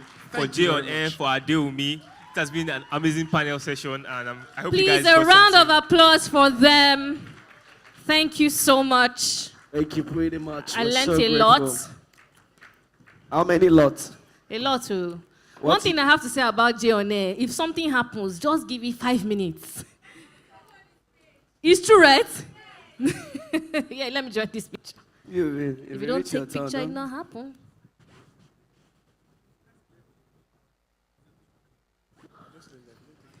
Yes. Okay. You just learned that. Thank Thank you you so very much. much. Thank you. Jay on air Okay. came because of you. Please say thank you. Thank you so much. Thank you. Thank you. Okay, I think we're ready to eat right now. Why are you reminding them about their hunger? Yes, we are slowly rounding up. We have just one presentation from Madam Blessing Ichado, who is the Assistant Manager at KPMG. And she's going to be talking to us very briefly. You people should be able... Madam Blessing is coming up. Okay.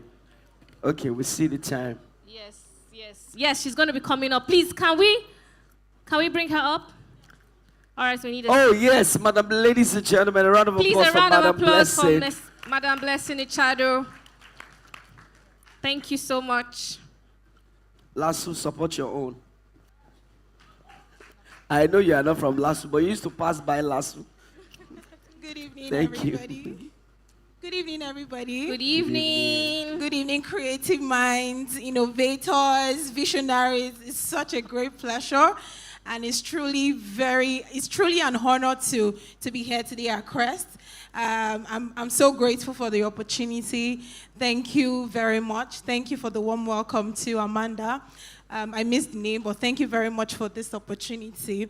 I think we all agree that creativity is the soul of progress. And sorry, before I proceed, my name is Blessing Ichado. I'm a tax specialist at KPMG Nigeria. To go ahead, because I know that we're really tired, so I'm not going to waste so much time. What I was saying earlier was creativity is the soul of progress. And we understand that in today's Nigeria, right, progress demands innovation and structure. That structure is where the Nigerian Tax Reform Act is. And if we've been following the news recently, over the last year, our government has had a very ambitious drive with respect to Nigerian tax system. It has had a very ambitious drive with regards to the Reform Act. And yeah, has had a very ambitious drive with the Tax Reform Act. And we're going to, let me just start with saying that this Tax Reform Act, there are 4 Tax Reform Acts: the Nigerian Tax Act, the Nigerian Tax Administration Act, the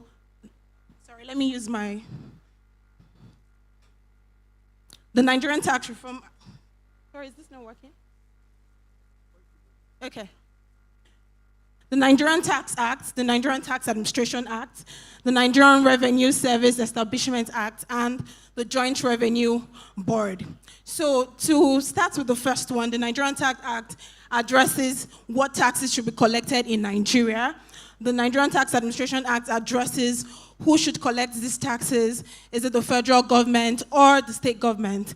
Then Nigerian Revenue Service Act speaks to how these taxes should be collected, and Joint Revenue Service Board speaks to tax resolutions, taxpayers' rights, and as well as taxpayers, how you can go about where taxpayers have issues with government, how can they resolve these issues, what should they do? The Nigerian Tax Reform Act was signed by the President last year, 26th of June. And I'm speaking specifically to the personal income tax because I do not have so much time to cover other areas. So I only have 20, let's say less than 20 minutes, so I'm just going to go straight into it and then take 1 or 2 questions so that we can wrap it up quickly. So one of the major changes with respect to the Personal Income Tax Act is the rate applied on income levels.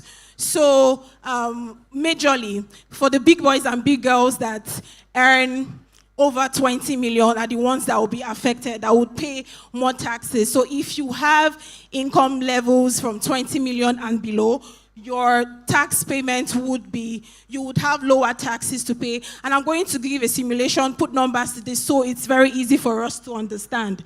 But first of all, I'll just start with a case study that I have, just to explain some of the controversial issues that we typically have with respect to when people have creatives like you have different jobs, or you have a particular job and you work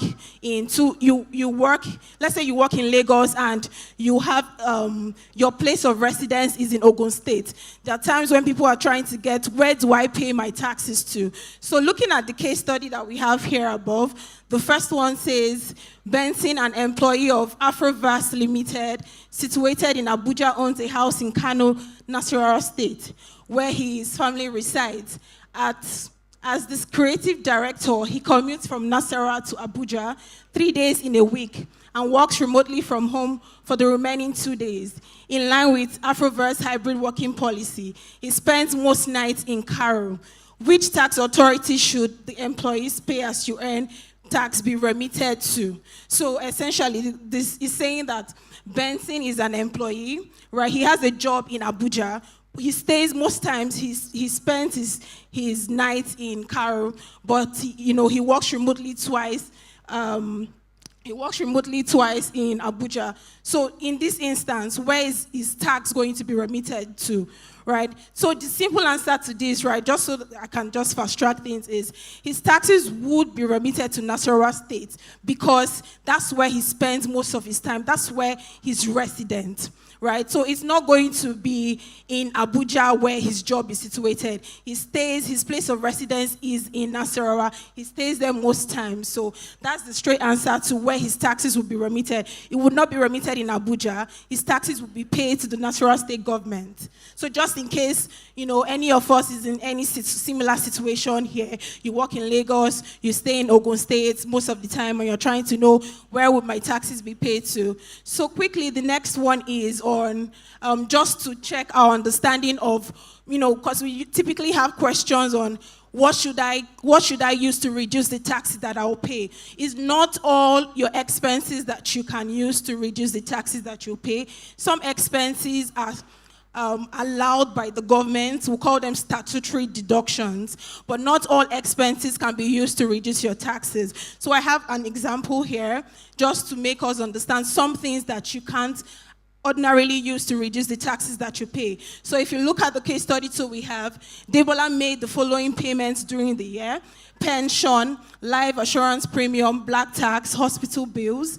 And in computing her taxes for the year, which of these expenses would be an eligible expense for her to claim during the year to reduce her taxes? I don't know if anybody can quickly give me the answer. What do you think which of these expenses do you think would not be used to reduce the taxes that Debola would pay for the year? Any hands? Is it pension, life assurance, black tax, hospital bills? Thank you, black tax. Any other person? Pension? Why pension? Why did you say black tax? Quickly, please. What does it mean? Do we all understand what black tax means?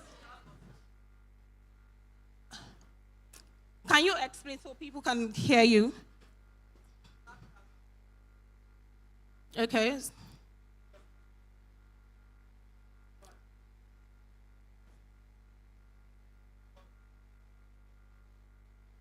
Okay, thank you. So just to quickly clarify what black tax is for some of us that do not understand. Black tax is typically the financial support that you give to your family members, your siblings, your relatives, right? Like some of us here, when we receive our income, salary every month, we get to send something home, we get to do something for our brother. Maybe you pay school fees, you send money for foodstuffs, things like that are what we call black tax. Right? And as he rightly said, he's very correct. You can't use that to reduce your taxes. The government does not allow that it's not an eligible deduction for you to reduce your taxes. So black tax is all out of it. Hospital bills as well is out of it. So the only eligible expense that you have here that you can use to reduce your tax for the year is your pension and your life assurance premium. Life assurance premium quickly is just the insurance you pay for yourself or your spouse. That's the only life insurance premium that you can pay. Premium you pay to insurance companies for yourself or your spouse can be used to reduce the taxes you pay for the year. And then, sorry.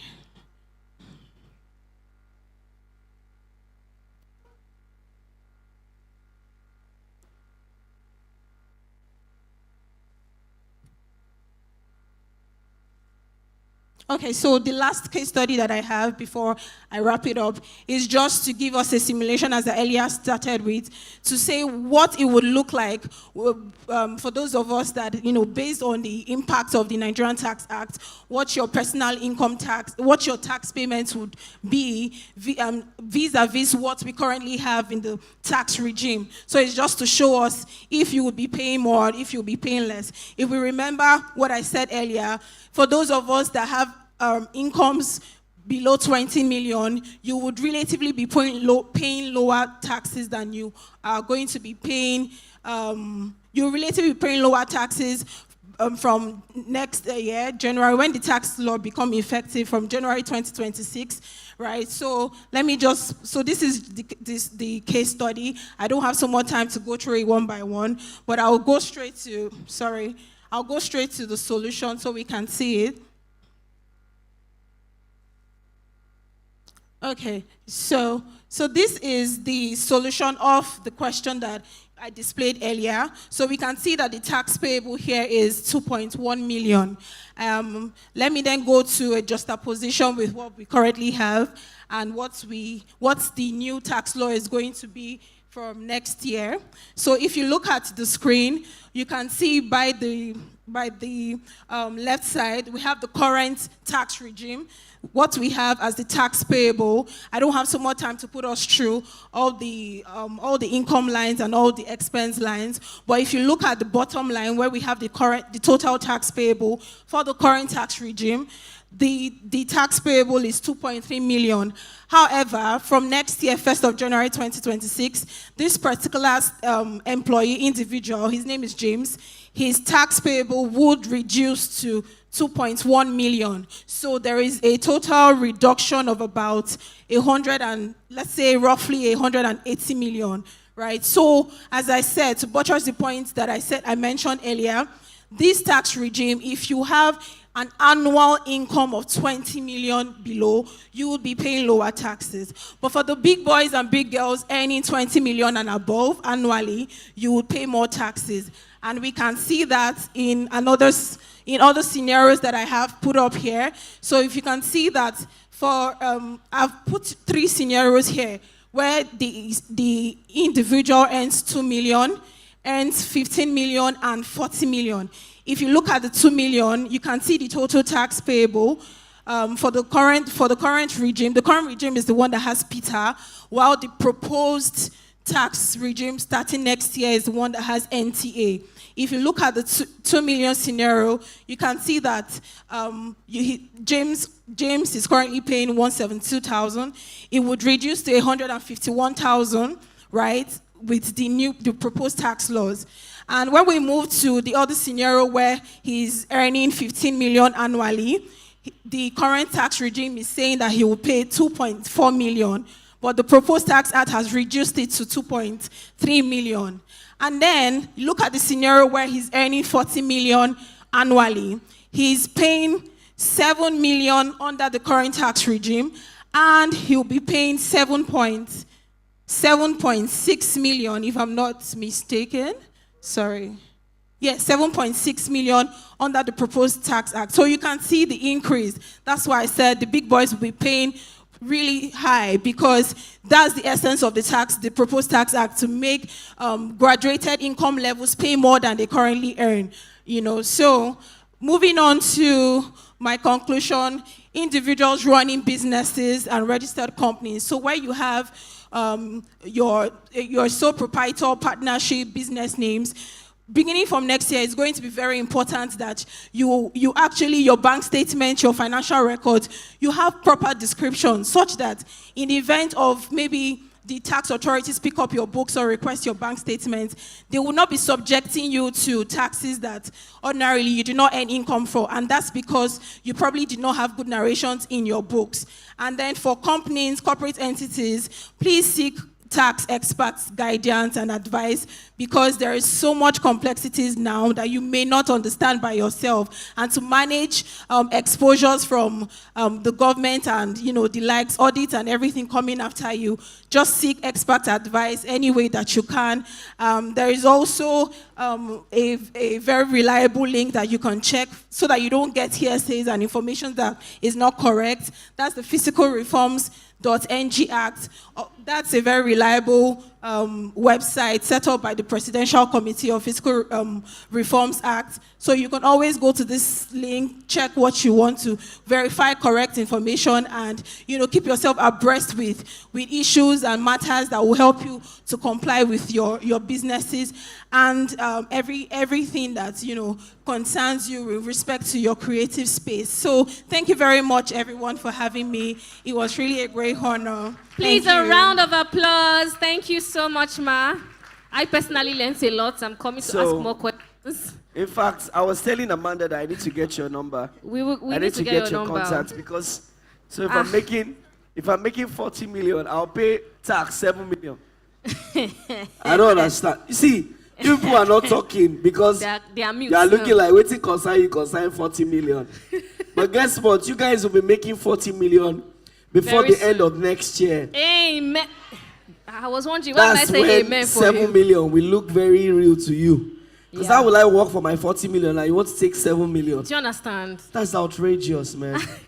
He's vexed, He says too much. It's actually too much. That's all I've been telling you there. That we have to find what to do to this thing. Honestly. But for everybody that has waited till the end of this beautiful 2025. You guys are amazing. Please, a round of applause for the people that have stayed. Thank you so much. Did you have a good time, though, despite the length? Yeah? Did we try? Yes. Okay. Do you remember our names? It's possible. Me, I remember your name now. Are you them? I'm a what? What's his own name? I'm a what? I'm a piano. They have changed my name. And this is MC Relax. Honestly, we always have a good time doing this with you guys. So thank you for coming. I hope you guys are following us. Also, MC Relax, MC _ Adewumi said something. With your 1,000 followers, what content are you creating? This is not a thing that I'm just saying, oh, tag us, whatever it is. But if you actually have a creative video and it goes well, this could be the first day. There's a place, there's backgrounds, you can do lots of videos, you can do TikTok content. True. Try it out. Don't just come and attend. Actually attempt to learn or to practice what you have learned today. Yes, Mom. So are you going to try that? Yes, Mom. When you do, please tag us at Crest. Yes. And before Very I go, important. you can create content to me. I'll be glad. I have a bit of following here and there. So, Yeah. we can... Oh, yeah. It's true. Please, sell your market. No, not at all. I'm fine. I'm good. You're good? Yeah. All right, guys. Me, I'm so not fine. No. I have something coming up for students, actually. It's a student tour, and it's like a debate. So if you're interested, get a flyer from me. We'll tell you when it's happening. Student tour, debate? Yeah, it's for students. I'm actually going to be in LASU, Unilag, I'm going and with all of you. that. Are you guys interested in that? Yes, now. You actually get to feature in it. We'll do a one-on-one. So I will share you the flyers after. Good morning, my co-debaters, fellow debaters. And No, it's not going to be like that. It's going to be fresher. But before we go, we have a surprise video for the director of Crest, whose wedding anniversary is today. Oh. Mr. Dikbo and his wife, Modupe. Aww. We celebrate you today for your anniversary, and we want to just show you how much we love you with this special video. Is Mr. Dikbo Please, can here? we drag them with a surprise? Oh. Oh my goodness. Let's leave the screen. Oh. Aww. Please, where are they now? Tolu. Oh, are they here? Oh, yes. This is for you, Modupe. We love you. Oh. You remember him now? Our director. Modupe. Oh. And that's their son, Shem. Somebody say Godwin. Oh. Oh, they're about to kiss. Oh. Oh my God. It's a wedding picture. See the way Mr. Dikbo is looking at her. With so much love. Thank you so much. It's time for us to take a bow. My name is Amanda Dara. And my name is the Energy King. Everybody call me MC Relax. And it's been an amazing time. It's been an amazing time. This is timeless Crest 2025. See you next year. See you. Don't forget to go for your food outside. You guys are the best. Get your food. Thank you. If you take videos, tag Crest. We also have an Afroverse happening. Go and experience the Afroverse. You see different things.